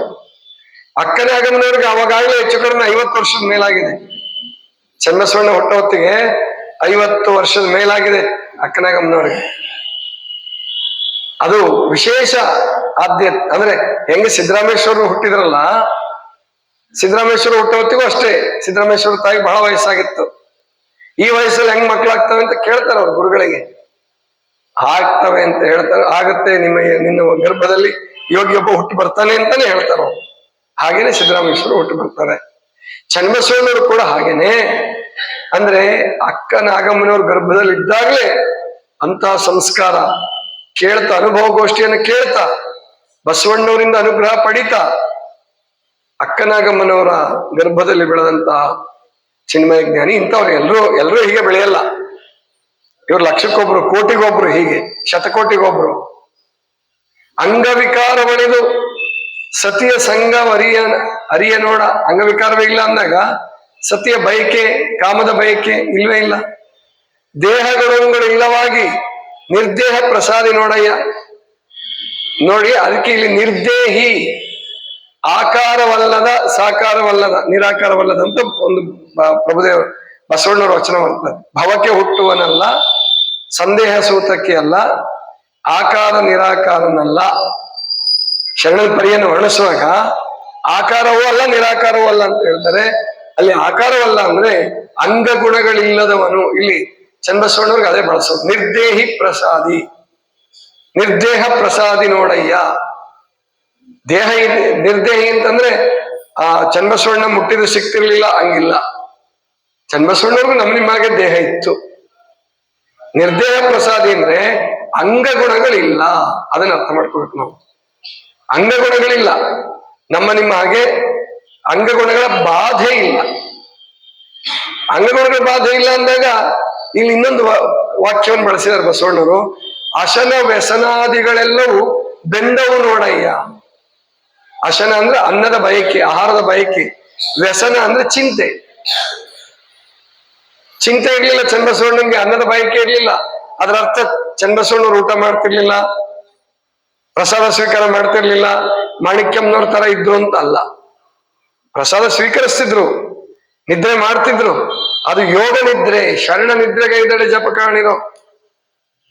ಪತಂಜಲಿಗಳು ಈ ಚಿತ್ತವೃತ್ತಿಗಳನ್ನು ಹೇಳುವಾಗ ಒಂದು ಮಾತು ಹೇಳ್ತಾರೆ. 5 ಚಿತ್ತವೃತ್ತಿಗಳಿದೆ ಅಷ್ಟಾಂಗ ಯೋಗದ ಪ್ರಕಾರ. 5 ಚಿತ್ತವೃತ್ತಿಗಳು: ಪ್ರಮಾಣ, ವಿಪರ್ಯಯ, ವಿಕಲ್ಪ, ನಿದ್ರಾ, ಸ್ಮೃತಿ. ಅದಕ್ಕಿಂತ ಮೊದಲೊಂದು ಸೂತ್ರ ಹೇಳ್ತಾರವರು: ವೃತ್ತಯ ಪಂಚತಯ್ಯ ಕ್ಲಿಷ್ಟ ಕ್ಲಿಷ್ಟಾ. ವೃತ್ತಯ ಅಂದ್ರೆ ವೃತ್ತಿಗಳು, ಅವು ಎಷ್ಟಪ್ಪ ಅಂದ್ರೆ 5. ಪಂಚತಃ ವೃತ್ತಯ ಪಂಚತಯ್ಯ ಕ್ಲಿಷ್ಟ ಕ್ಲಿಷ್ಟಾ ಅಂದ್ರೆ ಕ್ಲಿಷ್ಟ ಮತ್ತು ಅಕ್ಲಿಷ್ಟ. ಈ ಕ್ಲಿಷ್ಟ ವೃತ್ತಿ ಅಂದ್ರೆ ಏನು? ಈ ಪ್ರವಚನ ಕೇಳ್ತಾ ಇದ್ದೀರಾ ನೀವು, ಪ್ರವಚನ ಕೇಳ್ತಿರುವಾಗ ಅಲರ್ಟ್ ಆಗಿರ್ಬೇಕು, ಎಚ್ಚರಾಗಿರ್ಬೇಕಲ್ಲ, ಖುಷಿಯಾಗಿರ್ಬೇಕು, ಆನಂದ ಆಗ್ತಿರ್ಬೇಕು, ಅರ್ಥ ಆಗ್ತಿರ್ಬೇಕು, ಅವಾಗ ನಿಮಗೆ ಖುಷಿ ಆಗುತ್ತೆ. ನೀವು ಪ್ರವಚನಕ್ಕೆ ಬಂದಿದ್ದೀರಿ, ನಿಮ್ಮ ಅಕ್ಕಪಕ್ಕದವ್ರು ಯಾರೋ ಸ್ನೇಹಿತರೊಂದು ಇಬ್ಬರನ್ನ ಕರ್ಕೊಂಡು ಬಂದಿದ್ದೀರಿ, ಅಥವಾ ಅಕ್ಕಪಕ್ಕದವರೆಲ್ಲ ಬಂದಿದ್ದಾರೆ, ಮನೆಯವರು ಬಂದಿದ್ದಾರೆ, ಅಥವಾ ನಿಮ್ಮ ಸುತ್ತಮುತ್ತ ಗೊತ್ತಿರೋ ಪರಿಚಯದವ್ರು, ನಿಮಗೆ ನಿದ್ದೆ ಬರಕ್ ಶುರುವಾದ್ರೆ, ತೂಕಡಿಕೆ ಬರಕ್ ಶುರುವಾದ್ರೆ, ಆಮೇಲೆ ಇಲ್ಲಿಂದ ಹೋಗಿ ಮಲ್ಕೊಂತೀರಿ ಊಟ ಪ್ರಸಾದ ಮಾಡಿ, ಅಲ್ಲಿ ನಿದ್ದೆ ಬರದೆ ಹೋದ್ರೆ ಅದು. ಇಲ್ಲಿ ನಿದ್ದೆ ಬಂದ್ರೆ ಕ್ಲಿಷ್ಟ, ಅಲ್ಲಿ ನಿದ್ದೆ ಬರದೆ ಹೋದ್ರೆ ಕ್ಲಿಷ್ಟ. ಇಲ್ಲಿ ನಿದ್ದೆ ಬರದೆ ಹೋದ್ರೆ ಅಕ್ಲಿಷ್ಟ, ಅಲ್ಲಿ ನಿದ್ದೆ ಬಂದ್ರೆ ಅಕ್ಲಿಷ್ಟ. ಅಂದ್ರೆ ಕಷ್ಟ ಆಗಬಾರ್ದು. ವೃತ್ತಿಗಳಿದ್ದೇ ಇರ್ತಾವ. ವೃತ್ತಿಗಳು ನೋಡ್ರಿ, ಈ ದೇಹ ಇರೋ ತನಕ ವೃತ್ತಿಗಳಿರ್ತಾವ, ಯಾರಿಗೂ ಬಿಟ್ಟಿದ್ದಲ್ಲ ಅದು ವೃತ್ತಿಗಳು. ಆದ್ರೆ ಆ ವೃತ್ತಿಗಳನ್ನ ಮಿತವಾಗಿ ಬಳಸ್ಕೊಂಡು, ಚಿತ್ತವೃತ್ತಿಗಳನ್ನ ಮಿತವಾಗಿ ಬಳಸ್ಕೊಂಡು ಭಕ್ತಿಯ ಶಕ್ತಿಯನ್ನಾಗಿ, ಲಿಂಗ ಶಕ್ತಿಯನ್ನಾಗಿ, ಪ್ರಾಣಲಿಂಗ ಶಕ್ತಿಯನ್ನಾಗಿ ಬದಲಾವಣೆ ಮಾಡಿಕೊಳ್ತಕ್ಕಂಥದ್ದೇ ಸಾಧನೆ. ಆ ದೃಷ್ಟಿಯಿಂದ ಅಶನ ವ್ಯಸನಾದಿಗಳೆಲ್ಲೂ ಬೆಂದವು ನೋಡಯ್ಯ. ಬೆಂದು ಹೋಗ್ಬಿಟ್ಟು, ಸುಟ್ಟು ಹೋಗ್ಬಿಟ್ಟು, ಈ ಎಲ್ಲಾ ಗುಣಗಳಳಿದು ಕೂಡಲ ಸಂಗಮ ದೇವರಲ್ಲಿ ಸಾವಧಾನ ಪ್ರಸಾದಿ ಚನ್ನಬಸವಣ್ಣ. ಸಾವಧಾನ ಪ್ರಸಾದಿ, ಅವಧಾನ. ಸಾವಧಾನ ಅಂದ್ರೆ ಗೊತ್ತಲ್ಲ ನಿಮಗೆ, ಅಟೆನ್ಷನ್. ಸಾವಧಾನ ಅಂತ ಹೇಳ್ತಿರ್ತಾರಲ್ಲ, ಹಾಗೆ ಶರಣರು ಪ್ರಸಾದಿ ಸ್ಥಳದಲ್ಲಿ ಅವಧಾನ ಭಕ್ತಿ ಅಂತ ಹೇಳ್ತಾರೆ. ಅಂದ್ರೆ ಎಚ್ಚರಿಕೆಯಿಂದ ಇರ್ತಕ್ಕಂಥದ್ದು. ನಾವು ಭವಿಗಳಾಗಿದ್ದಾಗ, ಅಜ್ಞಾನದಲ್ಲಿದ್ದಾಗ ತಪ್ಪು ಮಾಡ್ತಾ ಇದೀವಿ, ತಪ್ಪು ಅಂತ ಗೊತ್ತಾಗ್ಲಾರ್ದೆ ಅದು ಸರಿ ಅಂತಾನೆ ಮಾಡ್ಬಿಟ್ಟಿರ್ತೀವಿ. ಅದು ತಪ್ಪಾಗುತ್ತೆ, ಇದರಿಂದ ನಮಗೆ ಶಿಕ್ಷೆ ಸಿಗುತ್ತೇನೋ ಪ್ರಜ್ಞೆ ಸಹಿತ ಇರೋದಿಲ್ಲ, ಆವಾಗ ತಪ್ಪುಗಳಾಗ್ತವೆ. ಆದ್ರೆ ಪ್ರಸಾದಿ ಸ್ಥಳದಲ್ಲಿ ಪ್ರತಿಯೊಬ್ಬ ಭಕ್ತ ಎಚ್ಚರಗೊಳ್ತಾನೆ. ತನ್ನ ನಡೆನುಡಿಯ ಮೇಲೆ ಅವನು ಎಚ್ಚರ ಇರ್ತಾನೆ. ಇನ್ನು ಚನ್ನಬಸವಣ್ಣನವರು ಬಹಳ ದೊಡ್ಡ ಜ್ಞಾನಿ. ಪಂಚ ಆಚಾರಗಳನ್ನ ಕ್ರಮಗೊಳಿಸಿ, ಶಟಸ್ಥಲವನ್ನ ಕ್ರಮಗೊಳಿಸಿ, ದೊಡ್ಡ ದೊಡ್ಡ ವಚನ ಬರ್ತಾವ, 3 ಪೇಜ್, 4 ಪೇಜ್, 50 ಆಚಾರಗಳನ್ನ ಹೇಳ್ತಾರೆ. ಪಂಚ ಆಚಾರಗಳನ್ನ ಸಂಕ್ಷಿಪ್ತವಾಗಿಯೂ ಹೇಳಬಲ್ಲರು, 50 ಆಚಾರಗಳನ್ನ ಹೇಳಬಲ್ಲರು. ಅಷ್ಟದಳ ಹೂಗಳನ್ನ ಹೊರಗಡೆ ಕೊಯ್ದು ಹೊರಗಡೆ ಪೂಜಿಸರೆ ಫಲವಿಲ್ಲ, ಪ್ರಯೋಜನವಿಲ್ಲ, ಸುಖ ದೊರಕೊಳ್ಳೋದು ನೋಡ. ಅದ್ಭುತವಾದ ವಚನ ಅದು. ನಿಮ್ಗೆ ಯಾರ್ಯಾರು ಗೊತ್ತಿದ್ರೆ ಬಹಳ ಅದ್ಭುತವಾದ ವಚನ. ಅಷ್ಟದಳ ಹೂಗಳನ್ನ, ಅಷ್ಟದಳ ಕಮಲದಲ್ಲಿ ಯಾವ್ಯಾವ ಗುಣಗಳನ್ನ ಅಳವಡಿಸ್ಕೋಬೇಕು ಅಂತ ಸ್ಪಷ್ಟವಾಗಿ. ಅರಿಷಡ್ ವರ್ಗದ ವಿಷಯದಲ್ಲಿ ಇಡೀ ಯಾರು ಹೇಳಲಾರದಂತ ಒಂದು ಸಂಗತಿಯನ್ನು ಹೇಳ್ತಾರೆ ಅವರು. ಎಲ್ರೂ ಅರಿಷಡ್ ವರ್ಗಗಳನ್ನ, ಕಾಮ, ಕ್ರೋಧ, ಲೋಭ, ಮೋಹ, ಮದ, ಮತ್ಸರಗಳನ್ನ ವೈರಿ ವೈರಿ ವೈರಿ ವೈರಿ ಅಂತ ಹೇಳಿರ್ತಾರೆ. ಆದ್ರೆ ಚನ್ನಬಸವಣ್ಣವ್ರು ಹೇಳ್ತಾರೆ, ಶಿವಭಕ್ತಿ ಉಳ್ಳವಂಗೆ ಕಾಮ ಬೇಕು, ಕ್ರೋಧ ಬೇಕು, ಕಾಮ ಬೇಡ, ಕ್ರೋಧ ಬೇಡ, ಲೋಭ ಬೇಡ, ಮೋಹ ಬೇಡ, ಮದ ಬೇಡ, ಮತ್ಸರ ಬೇಡ.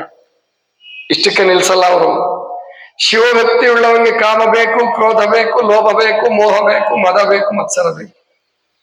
ಯಾವ್ದ್ರಲ್ಲಿ ಬೇಕು, ಯಾವ್ದ್ರಲ್ಲಿ ಬೇಡ. ಅದ್ಭುತವಾಗಿ ಹೇಳ್ತಾರೆ. ರೇಡಿಯೋದಲ್ಲಿ ಹೇಳಿದ್ದೀನಿ ನಾನು ಇದನ್ನ. ನಿಸರ್ಗ ಜ್ಞಾನಾಮೃತ ಅಂತ ಹೇಳಿ ರೇಡಿಯೋದಲ್ಲಿ ಪ್ರತಿ ಗುರುವಾರ ಒಂದು ಕಾರ್ಯಕ್ರಮ ಬರ್ತದೆ. ಅಪ್ಪ ಹೇಳ್ತಿದ್ದಾರೆ, ಬಹಳ ಚಲೋ ಬರ್ತದೆ, ಕೇಳಿಸ್ಕೊಳ್ತಾರೆ ಅಪ್ಪವರು. ಪ್ರತಿ ಗುರುವಾರ ಕೇಳ್ತಾ ಇದಾರೆ. ಈಗ 33 ಸಂಚಿಕೆ, 33 ವಾರಗಳಾಗಿದೆ. 33-34 ವಾರ ಆಗಿರ್ಬೇಕು. ಮತ್ತೆ ಸೋಮವಾರದ ದಿವಸ ಅದನ್ನ 9:15 ಮತ್ತೆ ಪುನರ್ ಪ್ರಸಾರ ಮಾಡ್ತಾರೆ. ಸಂಜೆ ರಾತ್ರಿ 9:15 ಪುನರ್ ಪ್ರಸಾರ ಮಾಡ್ತಾರೆ. ಅದೇ ಗುರುವಾರ ಹಾಕಿದ್ದನ್ನೇ ಮತ್ತೆ ಸೋಮವಾರ ಹಾಕ್ತಾರೆ. ಆವಾಗ ನೀವು ಕೇಳಿಸ್ಕೋಬಹುದು. ಅದರಲ್ಲಿ ಈ ವಚನವನ್ನು ವಿಸ್ತಾರವಾಗಿ ಬಿಡಿಸಿದ್ದೆ ನಾನು. ಸುಮಾರೊಂದು 5-6 ಎಪಿಸೋಡ್ ಒಂದೇ ವಚನ ತಗೊಂಡಿದ್ದೆ. ಅದರಲ್ಲಿ ಅದ್ಭುತವಾದ ಜ್ಞಾನ ಚನ್ನಬಸವಣ್ಣವ್ರದ್ದು. ಅದನ್ನೇ ಅದೇ ರೀತಿನಲ್ಲಿ ಇನ್ನೊಂದು ವಚನವನ್ನು ಹೇಳಿದಾರ ನೋಡ್ರಿ. ನೀತಿ ನಿಯಮ ಒಳ್ಳೇದು, ಏನು ಪರಧನ, ಪರಸ್ತ್ರೀ, ಪರದೈವ ಇವುಗಳನ್ನ ಅಪೇಕ್ಷೆ ಮಾಡಬಾರದು, ನೀತಿ ಇದು. ಇದೇನಿದು ನೀತಿ, ಮಾರಲ್. ಆದ್ರೆ ಅತಿಯಾಗಿ ಕಾಮುಕತೆ ಕಾಡ್ತಾ ಇದೆ. ಆಗ ನೀವು ದೇಹಕ್ಕೆ ಎಷ್ಟು ಬುದ್ಧಿ ಹೇಳಿದ್ರು ಅದು ಕೇಳಲ್ಲ. ಆವಾಗ ನಿಮಗೆ ಯೋಗ ಬೇಕಾಗತ್ತೆ, ಧ್ಯಾನ ಬೇಕಾಗತ್ತೆ, ಪ್ರಾಣಾಯಾಮ ಬೇಕಾಗತ್ತೆ. ಅದನ್ನೇ ಪತಂಜಲಿಗಳು ಯಮ, ನಿಯಮ, ಆಸನ, ಪ್ರಾಣಾಯಾಮ, ಪ್ರತ್ಯಾಹಾರ, ಧಾರಣ, ಧ್ಯಾನ, ಸಮಾಧಿ. ಧಾರಣ, ಧ್ಯಾನ, ಸಮಾಧಿ 6, 7, 8ನೇ ಸ್ಥಾನದಲ್ಲಿರೋವು. ಇವಾಗೆಲ್ಲ ಕೆಲವು ಪದ್ಧತಿಗಳಲ್ಲಿ ಏನ್ ಮಾಡ್ತಾರೆ, ದುಡ್ಡು ತಗೊಂಡು ಧ್ಯಾನ ಕಲಿಸ್ತೀವಿ ಅಂತ ಹೇಳ್ಬಿಟ್ಟು ನಿಮ್ಮನ್ನ ಒಮ್ಮೆಗೆ ಸುಮ್ಮನೆ ಕಣ್ಣು ಮುಚ್ಕೊಂಡು ಕೂತ್ಕೊಳ್ಳಿ ಅಂತ ಹೇಳ್ತಾರೆ. ನಿಮ್ಗೇನೂ ಸಿದ್ಧಿ ಆಗಲ್ಲ. ಯಮ ನಿಯಮಗಳನ್ನ ಪಾಲಿಸಲಾರದೆ, ಯಮ ಅಂತಂದ್ರೆ ಅಂತರಂಗ ಶುದ್ಧಿ, ನಿಯಮ ಅಂತಂದ್ರೆ ಬಹಿರಂಗ ಶುದ್ಧಿ. ಇದೇ ಅಂತರಂಗ ಶುದ್ಧಿ, ಇದೇ ಬಹಿರಂಗ ಶುದ್ಧಿ ಅಂತ ಬಸವಣ್ಣವ್ರು ಹೇಳೋ ಹಾಗೆ ಪತಂಜಲಿ ಋಷಿಗಳು ಯಮ ನಿಯಮದ ಮೂಲಕ ಅಂತರಂಗ ಶುದ್ಧಿ, ಬಹಿರಂಗ ಶುದ್ಧಿಯನ್ನ ಹೇಳ್ಕೊಡ್ತಾರೆ. ಅಹಿಂಸಾ, ಸತ್ಯಾಸ್ತೇಯ, ಬ್ರಹ್ಮಚರ್ಯ, ಅಪರಿಗ್ರಹ ಇದು ಅಂತರಂಗ ಶುದ್ಧಿಗೆ ಬೇಕಿದು. ವೈಯಕ್ತಿಕ ಶುದ್ಧಿ ಅಹಿಂಸಾ, ಅದನ್ನು ಶರಣರು ಹೇಳ್ತಾರೆ ಪರಹಿಂಸೆಯನ್ನ ಮಾಡಬಾರದು, ಅದೇ ಅಹಿಂಸಾ ತತ್ವ. ಶರಣರಲ್ಲಿ ಬರ್ತದದು. ಅದಕ್ಕೆ ಮಾಂಸಾಹಾರವನ್ನ ಪತಂಜಲಿ ಋಷಿಗಳು ಪ್ರೋತ್ಸಾಹ ಮಾಡೋದಿಲ್ಲ, ಎಲ್ಲೂ ಹೇಳೋದಿಲ್ಲ. ಅವರು ಆಹಾರದ ಬಗ್ಗೆ ಮಾತಾಡಲ್ಲ ಅವರು. ಆದ್ರೆ ಅಹಿಂಸೆ ತನು ಮನ ಭಾವದಿಂದ, ಕಾಯ ವಾಚ ಮನಸ ಅಹಿಂಸೆಯನ್ನು ಪಾಲಿಸ್ಬೇಕು ಅಂತಾರೆ. ಅವಾಗ ಮಾಂಸಾಹಾರಕ್ಕೆ ಅವಕಾಶನೇ ಇಲ್ಲ ಪತಂಜಲಿ ಋಷಿಗಳಲ್ಲಿ. ಹಾಗೇನೆ ಬಸವಣ್ಣರು ಕೂಡ ಸ್ಪಷ್ಟವಾಗಿ ಹೇಳ್ತಾರೆ, ಕೊಲ್ಲೆನಯ್ಯ ಪ್ರಾಣಿಗಳ ಮೆಲ್ಲೆನಯ್ಯ ಬಾಯಿಚ್ಛೆ. ಅಂದ್ರೆ ನೀತಿ ನಿಯಮಗಳ ಮೂಲಕ ಮನಸ್ಸನ್ನ ಕಂಟ್ರೋಲ್ ಮಾಡಕ್, ನೀತಿ ಮೂಲಕ ಆಗದೆ ಹೋದ್ರೆ ನಿಯಮದ ಮೂಲಕ, ಯೋಗಾಸನಗಳ ಮೂಲಕ, ಪ್ರಾಣಾಯಾಮ ಬಹಳ ಮುಖ್ಯ ರೀ, ಬಹಳ ಮುಖ್ಯ. ಅದನ್ನೇ ತ್ರಾಟಕ ಯೋಗದ ಮೂಲಕ ಹಾಲಿನಿಂದಡೆ ಸುಳಿದು ಸೂಸುವ ಗಾಳಿ ನಿಲ್ಲುವುದು, ಗಾಳಿ ನಿಲೆ ಬಿಂದು ನಿಂದುವುದು, ಬಿಂದು ನಿಂದರೆ ಲೀಲೆಯಿಂದ ಬಿಂದು ನಿಂದಡೆ ಕಾಲಕರ್ಮ ಗೆದ್ದು ಮಾಯೆ ಹೇಳ ಹೆಸರಿಲ್ಲೆನಿಸಬಹುದೇ. ಬಸವ ಕೇಳೆಂದನು ಬಸವಣ್ಣವ್ರಿಗೆ ಹೇಳ್ಸೋ ನೆಪದಲ್ಲಿ ಚಾಮರಸ ಒಂದು ಪ್ರಭುಲಿಂಗ ಒಳಗಡೆ ಪದ್ಯ ಬರೀತಾನೆ. ಮೊದಲು ಗಾಳಿಯನ್ನು ನಿಲ್ಲಿಸ್ಬೇಕಪ್ಪ, ಮನಸ್ಸು ನಿಲ್ಸಕ್ ಮುಂಚೆ ಪ್ರಾಣವನ್ನ ನಿಯಂತ್ರಣ ಮಾಡಲೇಬೇಕು. ಅದು ಇಷ್ಟಲಿಂಗದ ತ್ರಾಟಕದ ಮೂಲಕ ಆದ್ರೆ ಬಹಳ ಒಳ್ಳೇದು. ಆಗ್ಲಿಲ್ಲ ಅಂತಂದ್ರೆ ನೀವು ಪ್ರಾಣಾಯಾಮನ, ಕುಂಭಕವನ್ನ, ರೇಚಕ, ಪೂರಕ, ಕುಂಭಕ, ನಾಡಿ ಶೋಧನ ಏನ್ ಹೇಳ್ಕೊಡ್ತಾರಲ್ಲ ಅವನ್ನ ಪ್ರತಿಯೊಬ್ರು ಕಲ್ತ್ಕೊಳ್ಳೇಬೇಕು. ನಮಗೆ ಲಿಂಗಾಯತರಿಗೆ ಅವೆಲ್ಲ ಬೇಡ ಅಂತ ಕೆಲವರು ಹೇಳ್ತಿರ್ತಾರೆ ಭಾಷಣದಾಗ, ಅವ್ರೆಂದೂ ಮಾಡ್ಲಾರ್ದವ್ರು ಅದನ್ನ. ಅಲ್ಲಿ ಪ್ರಾಣಾಯಾಮ ಅಥವಾ ಮನಸ್ಸು ಲಿಂಗಾಯತರ ಅಲ್ಲ ಅಂತ ಏನು ಕೇಳಲ್ಲ, ಅದು ಏನು ಕೇಳಲ್ಲ. ಅದು ಅಧೋಮುಖ ಪ್ರವೃತ್ತಿಗೆ ಹೋಗೋದೇ.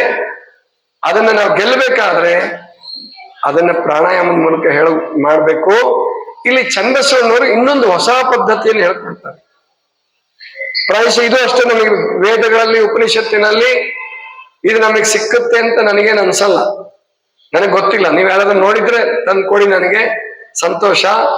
ಚನ್ನಬಸವಣ್ಣವ್ರು ಬಿಟ್ರೆ ಬೇರೆ ಯಾವ ಶರಣರು ಕೂಡ ಈ ಮಾತನ್ನು ಹೇಳಿಲ್ಲ. ಕೆಲವು ವಚನಗಳು ಒಂದೇ ತರ ಎಲ್ಲಾ ಶರಣರಿಗೂ ಬರುತ್ತೆ ಕೆಲವು, ಆದ್ರೆ ಚನ್ನಬಸವಣ್ಣವ್ರದ್ದು ಒಂದು ವಚನ ಹೇಳ್ತೀನಿ, ಇದನ್ನ ನೀವು ಬಹಳ ಜನ ಕೇಳಿಲ್ಲ ಮತ್ತು ಇದನ್ನು ಬೇರೆ ಶರಣರು ಬಹಳ ಜನ ಹೇಳಿಲ್ಲ. ಆತ್ಮನು ಅಷ್ಟದಳ ಕಮಲಂಗಳ ಮೆಟ್ಟಿ ಚರಿಸಿ ಆಡುವ ಗೃಹವೆಂತೆಂದಡೆ. ಈ ಹೃದಯದಲ್ಲಿ ಅಂದ್ರೆ ಏನು ನಮ್ಮ ಆಧಾರ ಚಕ್ರದಲ್ಲಿ 4 ದಳ, ಆಮೇಲೆ ಸ್ವಾಧಿಷ್ಠಾನ ಚಕ್ರದಲ್ಲಿ 6 ದಳ, ಮಣಿಪೂರಕ ಚಕ್ರದಲ್ಲಿ 10 ದಳ, ಇಲ್ಲಿ 12 ದಳ ಅಂತ ಬರ್ತವೆ. 12 ದಳಗಳು ಹೃದಯದಲ್ಲಿ. ಅದರಲ್ಲಿ ಅಷ್ಟದಳಗಳು ಅಧೋಮುಖವಾಗಿಯೂ ಮತ್ತು 4 ದಳಗಳು ಊರ್ಧ್ವಮುಖವಾಗಿ. ಬಾಳೆ ಹೂವಿನ ಉದಾಹರಣೆ ಕೊಡ್ತಾರೆ ಅದಕ್ಕೆ. ಬಾಳೆ ಹೂವು ಹೇಗೆ ಕೆಳಮುಖವಾಗಿ ಹರಡ್ತಿರ್ತದಲ್ಲ, ಹಣ್ಣು ಬಿಡ್ತದಲ್ಲ, ಬಾಳೆ ಹೂವಿನ ಹಾಗೆ ಇರ್ತದೆ ಹೃದಯ ಕಮಲ. ಅದನ್ನ ಊರ್ಧ್ವಮುಖಗೊಳಿಸಬೇಕು, ಅಷ್ಟದಳಗಳನ್ನ ಊರ್ಧ್ವಮುಖಗೊಳಿಸಬೇಕು. ಅದನ್ನ ಚನ್ನಬಸವಣ್ಣವ್ರು ನಮ್ಗೆ ಹೇಳ್ಕೊಡ್ತಾರೆ. ಅಷ್ಟದಳ ಕಮಲದಲ್ಲಿ ಯಾವ್ಯಾವ ಕಮಲಕ್ಕೆ ಆತ್ಮ ಬಂದಾಗ ಏನೇನು ಗುಣಗಳು ಬರ್ತವೆ ಭಕ್ತನಿಗೆ. ತನು ಭಕ್ತ ಇಲ್ಲಿ ಹೇಳ್ತಾರೆ, ಆತ್ಮನು ಅಷ್ಟದಳ ಕಮಲಂಗಳ ಮೆಟ್ಟಿ ಚರಿಸಿ ಆಡುವ ವಿಧವೆಂತೆಂದಡೆ, ಇಂದ್ರದಳ ವೇರಿದಲ್ಲಿ ಗುಣಿಯಾಗಿಹನು. ಇಂದ್ರದಳ ಅಂದ್ರೆ ಪೂರ್ವ ದಿಕ್ಕು, ಪೂರ್ವ, ಪಶ್ಚಿಮ, ಉತ್ತರ, ದಕ್ಷಿಣ, ಆಗ್ನೇಯ, ನೈಋತ್ಯ, ಈಶಾನ್ಯ, ವಾಯುವ್ಯ. ಆಗ್ನೇಯ, ನೈಋತ್ಯ, ವಾಯುವ್ಯ, ಈಶಾನ್ಯ.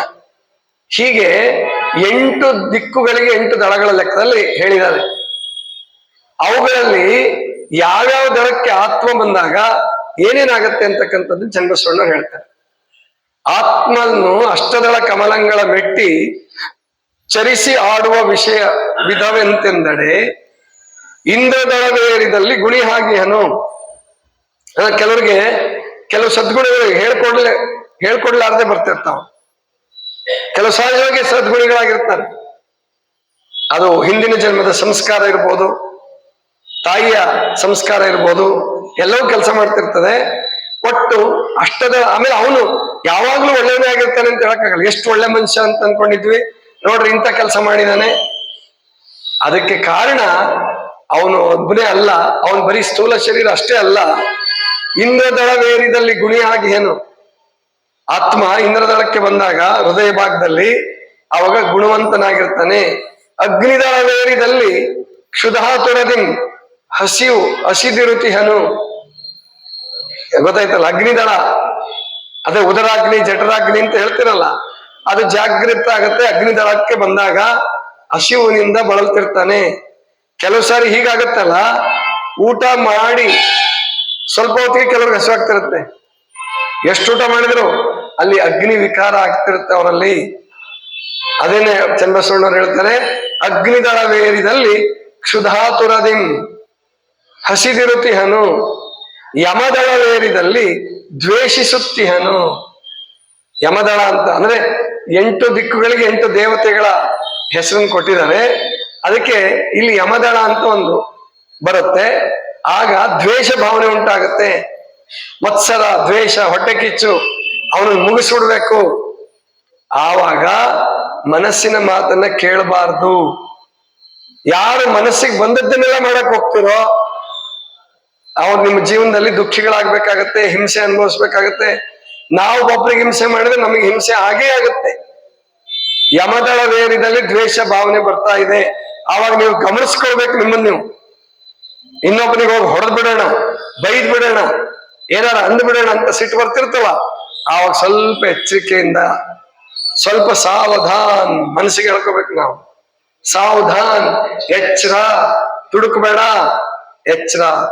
ಆವಾಗ ಅವನು ಮಾಡಿರೋದೇ ಸರಿ ಅಂತ ಅನಿಸ್ಬಿಡ್ಬೋದು ನಮಗೆ. ಯಾರ ಮೇಲೆ ಮಾಡಿದ ತಪ್ಪು ನಮಗೆ ಸಿಟ್ಟು ಬರ್ತಿರ್ತಲ್ಲ, ಆವಾಗ ಯಾಕೆ ಅಂದ್ರೆ ನಮ್ಮ ಆ ಜೀವಾತ್ಮ ಯಮದಳದಲ್ಲಿರ್ತಾನೆ. ಆಗ ದ್ವೇಷಿಸುತ್ತಿಹನು.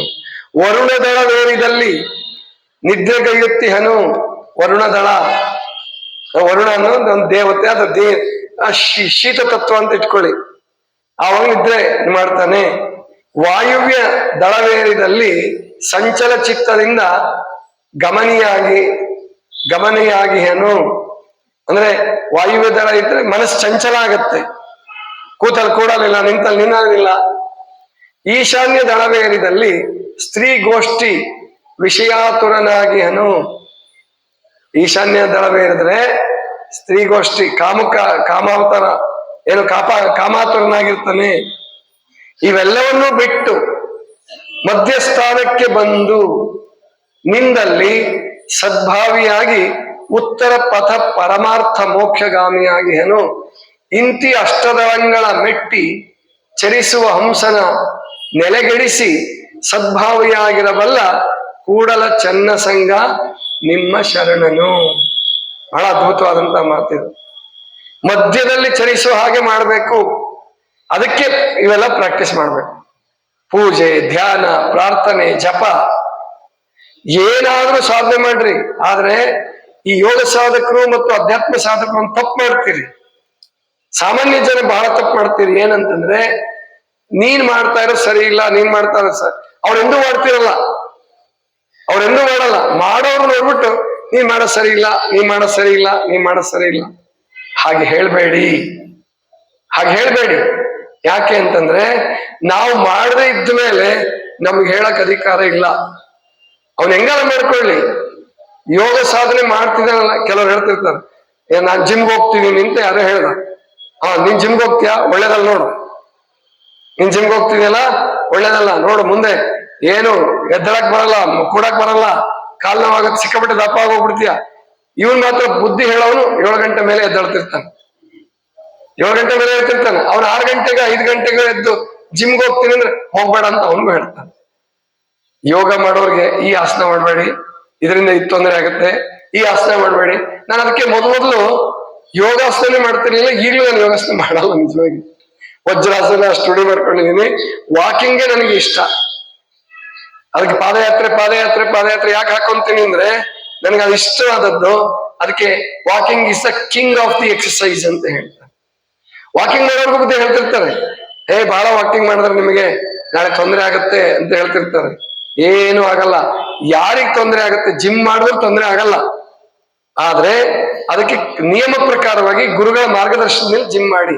ಆಮೇಲೆ ಈ ಕೆಮಿಕಲ್ಸ್ ಎಲ್ಲ ಚುಚ್ಕೊಂಡು, ಡ್ರಗ್ಸ್ ಎಲ್ಲ ಚುಚ್ಕೊಂಡು, ಪ್ರೋಟೀನ್ ಪೌಡರ್ ತಗೊಂಡು ಈ ತರ ಜಿಮ್ ಮಾಡಬಾರ್ದು. ಈ ತರ ಮಾಡಿದ್ರೆ ಅವಾಗ ಏನು ಪುನೀತ್ ರಾಜ್ಕುಮಾರ್ ತೀರ್ಕೊಂಡಾಗ ಏನ್ ಎಲ್ಲಾ ಕಡೆ ರಶ್ ಅಂತ ಹಾಸ್ಪಿಟಲ್ಗಳು, ನಂದು ಹೃದಯ ಚೆಕ್ ಮಾಡ್ರಿ, ನಂದು ಹೃದಯ ಚೆಕ್ ಮಾಡ್ರಿ. ಅವನ ಆಯುಷ್ಯ ಮುಗಿದಿತ್ತು ಅಷ್ಟೇ. ಆಯುಷ್ಯ ಮುಗಿದ್ಮೇಲೆ ಹೋಗಕ್ಕೊಂದು ನೆಪ ಬೇಕು.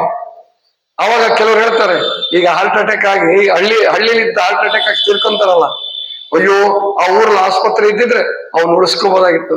ಮತ್ತೆ ಪುನೀತ್ ರಾಜ್ಕುಮಾರ್ ಪಕ್ಕದಲ್ಲೇ ಆಸ್ಪತ್ರೆ ಇತ್ತಲ್ಲ, ಪಕ್ಕದಲ್ಲೇ ದೊಡ್ಡ ನರ್ಸಿಂಗ್ ಹೋಮ್ ಇತ್ತು, ಹಾರ್ಟ್ ಸ್ಪೆಷಲಿಸ್ಟ್ ಎಲ್ಲ ಬೆಂಗಳೂರಲ್ಲೇ ಇದ್ರು. ಯಾವ ಹಾಸ್ಪಿಟ್ಲಿಗೆ ಹೆಲಿಕಾಪ್ಟರ್ ಬೇಕಾದ್ರೆ ತಗೊಂಡು ಹೋಗ್ಬೋದಾಗಿತ್ತು.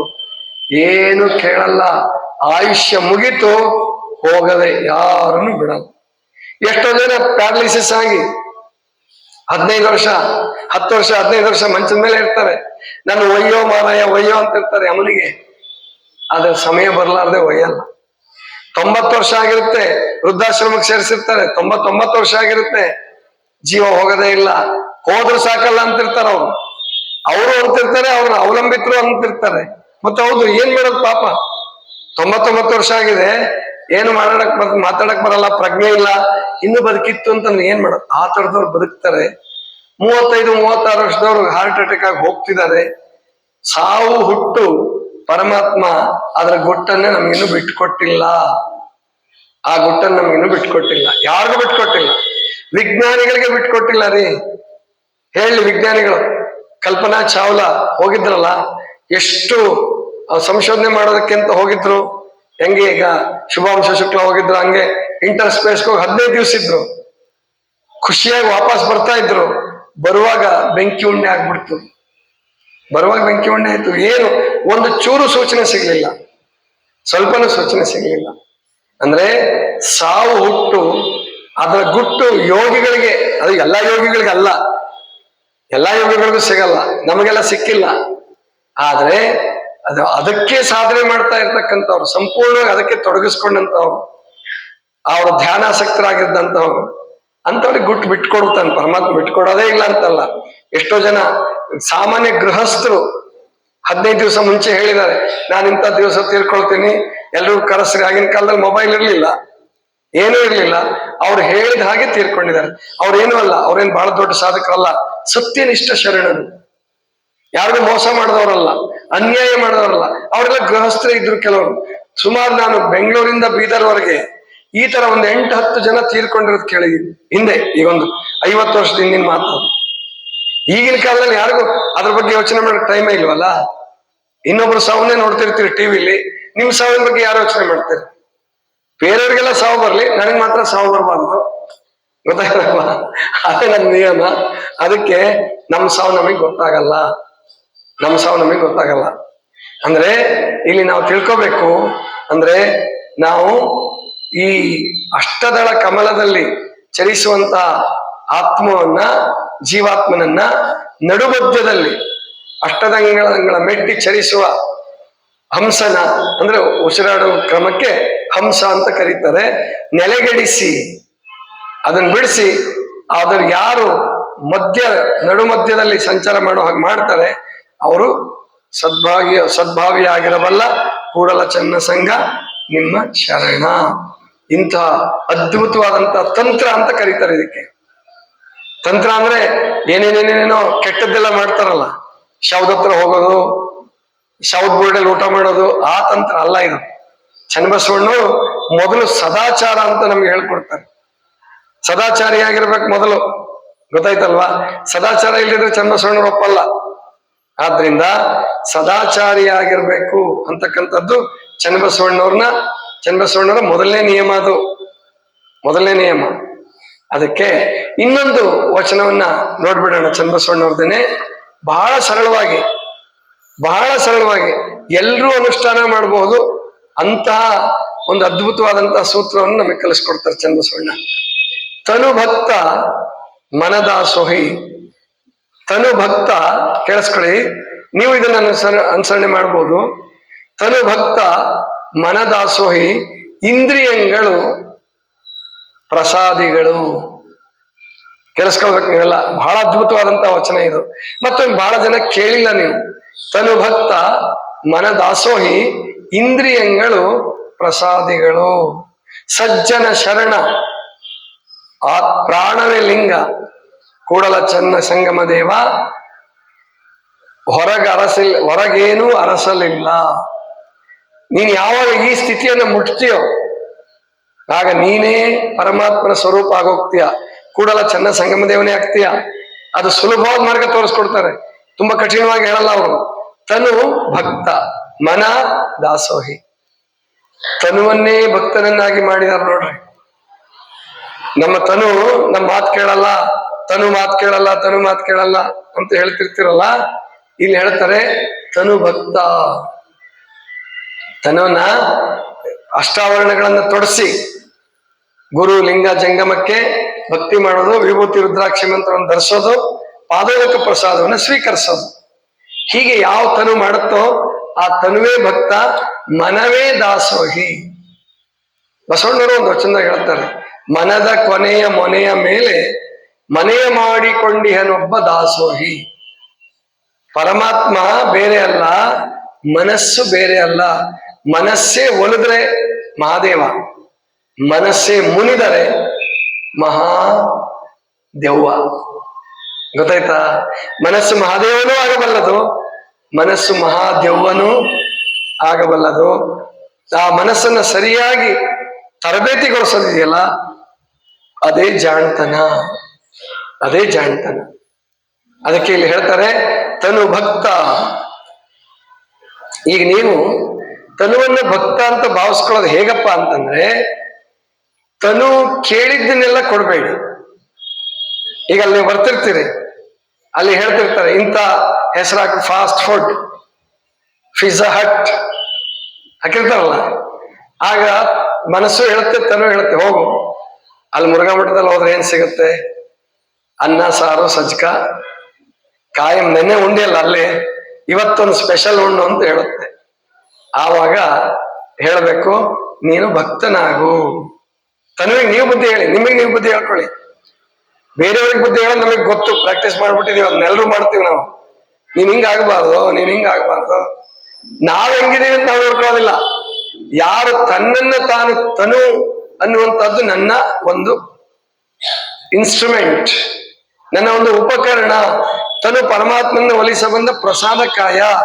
ಆ ಭಾವದಿಂದ ನೋಡಿದಾಗ ತನುವಿಗೆ ಸಿಕ್ಕಾಪಟ್ಟೆ ತಿನ್ಸಲ್ಲ, ಸಿಕ್ಕಿದ್ದನ್ನೆಲ್ಲ ತಿನ್ಸಲ್ಲ. ಗುರಿ ದೊಡ್ಡದಿತ್ತಪ್ಪ ಅಂತಂದ್ರೆ ನಾವು ತನುವನ್ನ ಭಕ್ತನ ರೀತಿಯಲ್ಲಿ ಕಾಪಾಡ್ಕೊಳ್ತೀವಿ. ಆಗ ತನು ಯಾವಾಗ ಭಕ್ತ ಆಗುತ್ತೋ ಮನಸ್ಸೇ ದಾಸೋಹಿ ಆಗುತ್ತೆ. ತನು ಭಕ್ತ ಮನ ದಾಸೋಹಿ, ಇಂದ್ರಿಯಗಳು ಪ್ರಸಾದಿಗಳು. ಆವಾಗ ಸ್ಪಷ್ಟವಾಗಿ ಹೇಳ್ತೇವ್ರಿ. ನಾನೊಬ್ರು ನೋಡಿದೀನಿ, ಬಹಳ ದೊಡ್ಡ ಗುರುಗಳು, ಇನ್ಸುಲಿನ್ ಚುಚ್ಕೊಂತ ಇದ್ರು. ಅವ್ರ ಶಿಷ್ಯರು ಅವ್ರಿಗೆ ಹಿತವಾಗ್ಲಿ ಅಂತ ಹೇಳಿ ಸ್ವೀಟ್ ಬೇಡ ತಿನ್ಬೇಡಿ ಅಂತ ಹೇಳಿದ್ರೆ ಸ್ವೀಟ್ ನೀಡ್ಲಿಲ್ಲ ಅಂದ್ರೆ ಅವ್ರು ಸಿಟ್ಟು ಮಾಡ್ಕೊಂಡು ಜಗಳ ಆಡಿದ್ದುಂಟು. ಅಂದ್ರೆ ಇನ್ಸುಲಿನ್ ಚುಚ್ಕೊಂಡಾದ್ರೂ ಸ್ವೀಟ್ ತಿನ್ಬೇಕು. ಯಾವ ಗುರುಗಳು ಅಂತ ಯಾರು ವಿಚಾರ ಮಾಡಕ್ ಹೋಗ್ಬೇಡಿ, ಈಗ ಅವ್ರಿಲ್ಲ, ಗೊತ್ತಾಯ್ತಲ್ಲ. ಅದಕ್ಕೆ ನಾವಿಲ್ಲಿ ತಿಳ್ಕೋಬೇಕು. ಅಂದ್ರೆ ಚುಚ್ಕೊಂಡಾದ್ರೂ ಇನ್ಸುಲಿನ್ ಚುಚ್ಕೊಂಡಾದ್ರೂ ಸ್ವೀಟ್ ತಿನ್ಬೇಕು ಅನ್ನುವಂತ ಹುಚ್ಚಿದೆಯಲ್ಲ, ಅದು ನಾಲಿಗೆಯ ವಿಕಾರ. ಅದು ಯಾರು ಗುರುನೇ ಇರ್ಲಿ ಯಾರೇ ಇರ್ಲಿ ವಿಕಾರ. ನಿಮ್ಗೆ ಆರೋಗ್ಯ ಚೆನ್ನಾಗಿದೆ, ಶುಗರ್ ಬಂದಿಲ್ಲ, ನಿಮ್ ಮನೆಯವ್ರು ಒತ್ತಾಯ ಮಾಡ್ತಾರೆ ಸ್ವೀಟ್ ತಿನ್ನಿ, ಒಂದೇ ಒಂದು ಉಂಡಿ ತಿನ್ಬಿಡಿ. ಈಗ ಬೇಸನ್ ಉಂಡಿ ತಗೊಂಡಿದ್ದೀರ, ಶೇಂಗಾದ ಉಂಡಿ ಒಂದು ತಿನ್ಬಿಡಿ, ಬೇಡ ನನಗೆ ಬೇಡ. ಅದೇನು ಒತ್ತಾಯ ಪೂರ್ವಕವಾಗಿ ಬಿಡೋದಲ್ಲ, ನಾಲ್ಗೆನೆ ಹೇಳುತ್ತೆ, ಹೊಟ್ಟೆನೇ ಹೇಳುತ್ತೆ, ಮನಸ್ಸೇ ಹೇಳುತ್ತೆ ಬೇಡ. ಇದು ಸಾಧನೆ. ನೀವು ಗೃಹಸ್ಥರಾಗಿರಿ, ಸನ್ಯಾಸಿಗಳಾಗಿರಿ, ಬೇಡ ಅಂತ ಇಲ್ಲದಕ್ಕೆ ಅಥವಾ ಕಾಯಿಲೆ ಆಗಿದೆ ಅಂತ ಬಿಡೋದು ಬೇರೆ. ಆರೋಗ್ಯ ಚೆನ್ನಾಗಿದ್ದವ್ರಿಗೂ ಬೇಡ ಅಂತ ಅನಿಸ್ಬೇಕು. ಅದು ನಿಜವಾದ ಸಾಧನಾ ಪಥದಲ್ಲಿ ಇದೀರಾ ಅಂತ. ಇಂದ್ರಿಯಗಳೇ ಪ್ರಸಾದಿಗಳಾಗ್ತವೆ. ಕಣ್ಣು ಕೆಟ್ಟದ್ನೆಲ್ಲ ನೋಡಕ್ ಬಯಸಲ್ಲ. ನಿಜವಾಗಿ ಕಣ್ಣು ಶಿವಲಿಂಗ ಆಗಿತ್ತು ಅಂದ್ರೆ ಕೆಟ್ಟದ್ದನ್ನ ನೋಡಕ್ ಇಷ್ಟಪಡಲ್ಲ. ಚರ್ಮ ಸಿಕ್ಕಿದ್ದನ್ನೆಲ್ಲ ಮುಟ್ಟಬೇಕು ಅಂತ ಅನ್ಸಲ್ಲ ಚರ್ಮಕ್ಕೆ. ಯಾವಾಗ ಚರ್ಮ ಅದು ಜಂಗಮಲಿಂಗ ಆಗಿತ್ತು ಅಂತಂದ್ರೆ, ಗೊತ್ತಾಯ್ತಲ್ವಾ? ಆದ್ರಿಂದ ಇಂದ್ರಿಯಗಳನ್ನೇ ಪ್ರಸಾದಿಗಳನ್ನಾಗಿ ಪರಿವರ್ತನೆ ಮಾಡ್ಕೊಳಕ್ ಹೇಳ್ತಾರೆ ಚಂದ್ರಸೋಣ. ಎಂತ ಅದ್ಭುತ ಪರಿಕಲ್ಪನೆ ನೋಡಿ. ತನು ಭಕ್ತ ಮನ ದಾಸೋಹಿ, ಇಂದ್ರಿಯಗಳು ಪ್ರಸಾದಿಗಳು. ಸಜ್ಜನ ಶರಣ. ಆ ನೆಟ್ಟಲ್ಲಿ ವಚನದಲ್ಲಿ ಪ್ರಿಂಟ್ ಮಿಸ್ಟೇಕ್ ಆಗಿದೆ. ಸಜ್ಜನರ ಶರಣ ಪ್ರಾಣವೇ ಲಿಂಗ, ಸಜ್ಜನ ಶರಣರ ಪ್ರಾಣವೇ ಲಿಂಗ ಅಂತ ಮಾಡಿದಾರ, ತಪ್ಪದು. ಸಜ್ಜನ ಶರಣರ ಅಲ್ಲ, ಸಜ್ಜನ ಶರಣ. ರಾ ಬರ್ಬಾರ್ದು. ವಚನ ಸಂಪುಟದಲ್ಲಿ ರಾ ಇರಬಹುದು, ಹಂಗಿದ್ರೆ ಅದು ತಿದ್ಕೊಳ್ಳಿ. ರಾ ಇರಬಾರ್ದಲ್ಲಿ. ಸಜ್ಜನ ಶರಣ ಪ್ರಾಣವೇ ಲಿಂಗ. ತನು ಭಕ್ತ ಮನ ದಾಸೋಹಿ, ಇಂದ್ರಿಯಗಳು ಪ್ರಸಾದಿಗಳು. ಸಜ್ಜನ ಶರಣ ಪ್ರಾಣವೇ ಲಿಂಗ. ಕೂಡಲ ಚನ್ನ ಸಂಗಮ ದೇವ ಹೊರಗೇನು ಅರಸಲಿಲ್ಲ, ಹೊರಗರಸುವ ಅಗತ್ಯ ಇಲ್ಲ.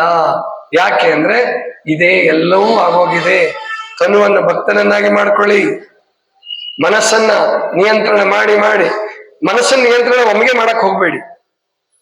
ಒಮ್ಮೆಗೆ ಮಾಡಿದ್ರೆ ಅದಾಗೋದೇ ಇಲ್ಲ. ಅದಕ್ಕೆ ಬಹಳ ಜನ ಕೇಳ್ತಾರೆ, ಅಪ್ಪವ್ರ ಪೂಜೆ ಕೂತಾಗ್ಲೇ ಧ್ಯಾನ ಕೂತಾಗ್ಲೇ, ಕೆಲವ್ರು ಧ್ಯಾನ ಅನ್ನೋದಿಲ್ಲ ಜ್ಞಾನ ಅಂತಾರ. ನಾವು ಜ್ಞಾನ ಮಾಡಕ್ ಹೋಗ್ತೀವ್ರಿ, ಆಗಂಗೆ ಇಲ್ರಿ, ಮನಸ್ಸು ಬಹಳ ಚಂಚಲ. ನಿಮ್ಗಲ್ಲ, ಹಿಮಾಲಯ ಕೂತವ್ರಿಗೆ ಆಗವಲ್ದು. 25-30 ವರ್ಷದಿಂದ ಹಿಮಾಲಯದಲ್ಲಿ ಕೂತವ್ರಿಗೆ ಧ್ಯಾನ ಹತ್ತವಲ್ದು. ಅವರೇ ಬೇಸರಾಗಿ ಏನಿದೆ ಬಿಡಪ್ಪ ಇಲ್ಲಿಂದ ಗಾಂಜಾ ಸೇದಕ್ ಶುರು ಮಾಡ್ಬಿಟ್ಟಿರ್ತಾರೆ. ಗೊತ್ತಾಯ್ತಾ? ಆ ಗಾಂಜಾ ಸೇದಿ ಮನಸ್ಸು ನಿಯಂತ್ರಣ ಮಾಡ್ತೀನಿ ಅಂದ್ರೆ ನೋ, ಅದು ಶರಣರು ಒಪ್ಪೋ ಮಾರ್ಗ ಅಲ್ಲ ಅದು. ಅಥವಾ ಮತ್ತೇನೋ ವಾಮ ಮಾರ್ಗ ಹಿಡಿದು ಕೆಟ್ಟದ್ದೆಲ್ಲ ಮಾಡಿ ನಾನು ನಿಯಂತ್ರಣ ಮಾಡ್ತೀನಿ ಅಂದ್ರೆ ಶರಣರು ಒಪ್ಪುವಂತ ಮಾರ್ಗ ಅಲ್ಲ ಅದು. ಶರಣರು ಒಪ್ಪುವಂತ ಮಾರ್ಗ ಸದಾಚಾರ, ಪಂಚ ಆಚಾರದ ಮಾರ್ಗ ಅದು. ಲಿಂಗಾಚಾರ, ಸದಾಚಾರ, ಶಿವಾಚಾರ ಇವುಗಳನ್ನ ಅಳವಡಿಸ್ಕೊಂಡು ನಾವು ಬದುಕಬೇಕು. ಇನ್ನೊಂದು ಕೊನೆಯ ವಚನ ಸುಮ್ಮನೆ ಓದ್ತೀನಿ, ಅದನ್ನ ಕೇಳಿಸ್ಕೊಳ್ಳಿ. ನಾಳೆ ಪಂಚ ಆಚಾರಗಳ ಬಗ್ಗೆ ತಿಳಿಸ್ಕೊಡ್ತೀನಿ. ಯಾಕೆ ಬಹಳ ಅಗತ್ಯ ಇದೆ, ಅದು ಬಹಳ ಅಗತ್ಯ ಇದೆ. ಚನ್ನಬಸವಣ್ಣವ್ರದ್ದು ತಿಳ್ಕೊಂತಾನೆ ಪಂಚ ಆಚಾರಗಳ ಬಗ್ಗೆ ವಿಸ್ತಾರವಾಗಿ ತಿಳ್ಕೋಬೇಕು. ನೀವು ಪ್ರತಿಯೊಬ್ಬರು ಪಾಲಿಸ್ಬೋದು, ಲಿಂಗ ಕಟ್ಟಿದವರೇ ಪಾಲಿಸ್ಬೇಕು ಅಂತಲ್ಲ. ಪ್ರತಿಯೊಬ್ಬರಿಗೂ ಪಂಚಾಚಾರಗಳ ಅಗತ್ಯ ಇದೆ. ಅದನ್ನ ನಾಳೆ ಹೇಳ್ತೀನಿ. ಇಲ್ಲಿ ಅದ್ಭುತವಾದ ಒಂದು ವಚನ, ಅದನ್ನ ಓದಿಬಿಟ್ಟು ಸಂಕ್ಷಿಪ್ತವಾಗಿ ಮುಗಿಸ್ಬಿಡ್ತೀನಿ. ಅದನ್ನ ನಾಳೆ ಅದೇ ವಚನ ತಗೊಳ್ಳೋಣ ಮತ್ತೆ. ಅಂದ್ರೆ ರಿಪೀಟ್ ಆದಾಗ ನಿಮಗೆ ಅರ್ಥ ಆಗತ್ತೆ. ಆಚಾರವಿಡಿದು ಲಿಂಗ, ಅನುಭವವಿಡಿದು ಜಂಗಮ. ತನುವಿನ ಪ್ರಾಣ ಆಚಾರ, ಮನದ ಪ್ರಾಣ ಅನುಭವ. ಇದು ಕಾರಣ ಕೂಡಲ ಚನ್ನ ಸಂಗಮ ದೇವ ಲಿಂಗವನ್ನು ಜಂಗಮವನ್ನು ಬೇರರಸಲಿಲ್ಲ. ಆಚಾರವಿಡಿದು ಲಿಂಗ, ಅನುಭವವಿಡಿದು ಜಂಗಮ. ಅಂದ್ರೆ ತನು ಚೆನ್ನಾಗಿರ್ಬೇಕು. ಇವಾಗೆಲ್ಲ ಆರೋಗ್ಯದ ಸಮಸ್ಯೆ ಅಂತ ಹೇಳ್ತಿರ್ತಿರಲ್ಲ, ಎಲ್ಲರಿಗೂ ಆರೋಗ್ಯದ ಸಮಸ್ಯೆ, ಒಂದಲ್ಲ ಒಂದು ಸಮಸ್ಯೆ ಇದ್ದೇ ಇರ್ತದೆ. ಯಾಕೆ ಅಂದ್ರೆ ತನುವಿಗೆ ಕಾಯಿಲೆ ಬರ್ತಾ ಇದೆ ಅಂದ್ರೆ ನಮ್ಮ ಆಚಾರ ಸರಿ ಇಲ್ಲ ಅಂತಾನೆ ತಿಳ್ಕೋಬೇಕು. ಊಟದಲ್ಲೋ ಅಥವಾ ನಿದ್ದೆಯಲ್ಲೋ ಅಥವಾ ಕಾಮುಕತೆಯಲ್ಲೋ, ಕ್ರೋಧದಲ್ಲೋ, ಲೋಭದಲ್ಲೋ, ಯಾವುದೋ ಒಂದು ವಿಷಯದಲ್ಲಿ ನಾವು ತಪ್ಪಿದೀವಿ, ಅದಕ್ಕೆ ಕಾಯಿಲೆ ಬರೋದು. ಮತ್ತೆ ಈಗ ನಮ್ಗೆ ಕಾಯಿಲೆ ಬಂದ್ಬಿಟ್ಟಿದೆ ರೀ, ಮಾತ್ರೆ ತಗೊಳ್ತಾ ಇದೀವಿ, ಗುಳಿಗೆ ತಗೊಂತಾ ಇದೀವಿ, ಏನ್ ಮಾಡ್ಬೇಕ್ರಿ? ಏನ್ ಮಾಡ್ಬೇಕು ಅಂದ್ರೆ ಮಹಾಮನೆಗೆ ಬರ್ಬೇಕು. ಮತ್ತೆ ಇಲ್ಲಿ ಕೇಳ್ಬಿಟ್ಟು ನೀವು ಮನ್ಸಿಗೆ ಬಂದಂಗೆ ಚಿಕಿತ್ಸೆ ಮಾಡ್ಕೊಂಡು ನೀವೇನಾದ್ರು ತೊಂದರೆ ಮಾಡ್ಕೊಂಡು ನೀವು ಡಾಕ್ಟರ್ ಹತ್ರ ಬಯಸ್ಕೊಂಡು ಹಂಗ್ ಮಾಡ್ಬೇಡಿ. ನೀವು ಚಿಕಿತ್ಸೆ ಕ್ರಮಬದ್ಧವಾಗಿ ತಗೊಂಡು ಗುಳಿಗೆ ಬಿಡ್ಬೇಕು ಅಂದ್ರೆ ಮಹಾಮನೆಗೆ ಬರ್ಬೇಕು, 10 ದಿವಸ ಅಲ್ಲಿ ಇರ್ಬೇಕು. ಮಹಾಮನೆಗೆ ಬಂದು 10 ದಿವಸ ಅಲ್ಲಿ ಇರ್ಬೇಕು ಅಂದ್ರೆ ಮಾತ್ರ ನೀವು ಚಿಕಿತ್ಸೆಗೆ ಸಾಹಸ ಮಾಡಿ. ನೀವೇನು ಬಂದಿಲ್ಲ, ನಾವು ಕೇಳಿದೀವಿ, ಯಾರೊಬ್ರು ಹೇಳ್ತಿದ್ರು ನಾನು ಪತ್ತೆ ಮಾಡ್ತಾ ಇದ್ದೀನಿ, ಆಸ್ಟ್ರೇಲಿಯಾದ ಮಗ ಹೇಳ್ಕೊಡ್ತಾ ಇದ್ದಾನೆ. ನೋ, ಹಂಗ್ ಬರಲ್ಲ, ಹಂಗಾಗಬಾರ್ದು. ಅಲ್ಲೆಲ್ಲೋ ಕೂತ್ಕೊಂಡು ಅವ್ರ ಪದ್ಧತಿ ಅಲ್ಲ, ಆಲೋಪತಿ ಪದ್ಧತಿ ಅಲ್ಲ ಅದು. ಪತ್ತೆ ನಾನು ಡಯಟಿಂಗ್ ಮಾಡ್ತೀನಿ, ನೋ, ಹಾಗೆ ಹೇಳ್ಬಾರ್ದು. ಅದ್ರಲ್ಲೂ ಕಾಯಿಲೆ ಇದ್ದು ಇನ್ಸುಲಿನ್ ತಗೊಳ್ತಿದ್ರೆ, ಮಾತ್ರೆ ತಗೊಳ್ತಿದ್ರೆ ಅವೆಲ್ಲ ನೀವು ತಜ್ಞರಿಲ್ಲದೆ ನೀವು ಮಾಡ್ಕೊಂಡ್ರೆ ನೀವು ತೊಂದರೆ ಮಾಡ್ಕೊಂತೀರಾ, ನಿಮ್ಮ ಅವಲಂಬಿತರಿಗೂ ತೊಂದರೆ ಕೊಡ್ತೀರಾ, ಡಾಕ್ಟರ್ಗಳು ಬೈತಾರೆ ನಿಮಗೆ. ಅದಕ್ಕೆ ಆಚಾರದಿಂದನೇ ಕಾಯಿಲೆ ಹೆಂಗೆ ಚೆನ್ನಾಗಿ ಮಾಡ್ಕೊಳ್ಬಹುದು. ಆಚಾರವನ್ನ ಪಾಲಿಸಿ ಕಾಯಿಲೆ ಬರಲಾರ್ದಾಗೆ prevention is better than cure. ಅದು ಹೇಗೆ ಅಂತಕ್ಕಂಥದ್ದನ್ನ ನಾಳಿನ ದಿವಸ ಹೇಳ್ತೀನಿ. ನಾಳೆ ಪಂಚ ಆಚಾರಗಳ ವಿಷಯವಾಗಿ ನೋಡ್ತಾ ನಾವು ಮುಂದಿನ ವಿಷಯವನ್ನ ತಿಳ್ಕೊಳ್ಳೋಣ ಅಂತ ಹೇಳ್ತಾ, ಮತ್ತೊಮ್ಮೆ ಪರಂ ಪೂಜ್ಯ ಅಪ್ಪಗಳವರಲ್ಲಿ ತಮ್ಮೆಲ್ಲರಲ್ಲಿ ಶರಣುಗಳನ್ನು ಸಲ್ಲಿಸಿ ನನ್ನ ಮಾತುಗಳನ್ನು ಮುಗಿಸ್ತಾ ಇದ್ದೇನೆ.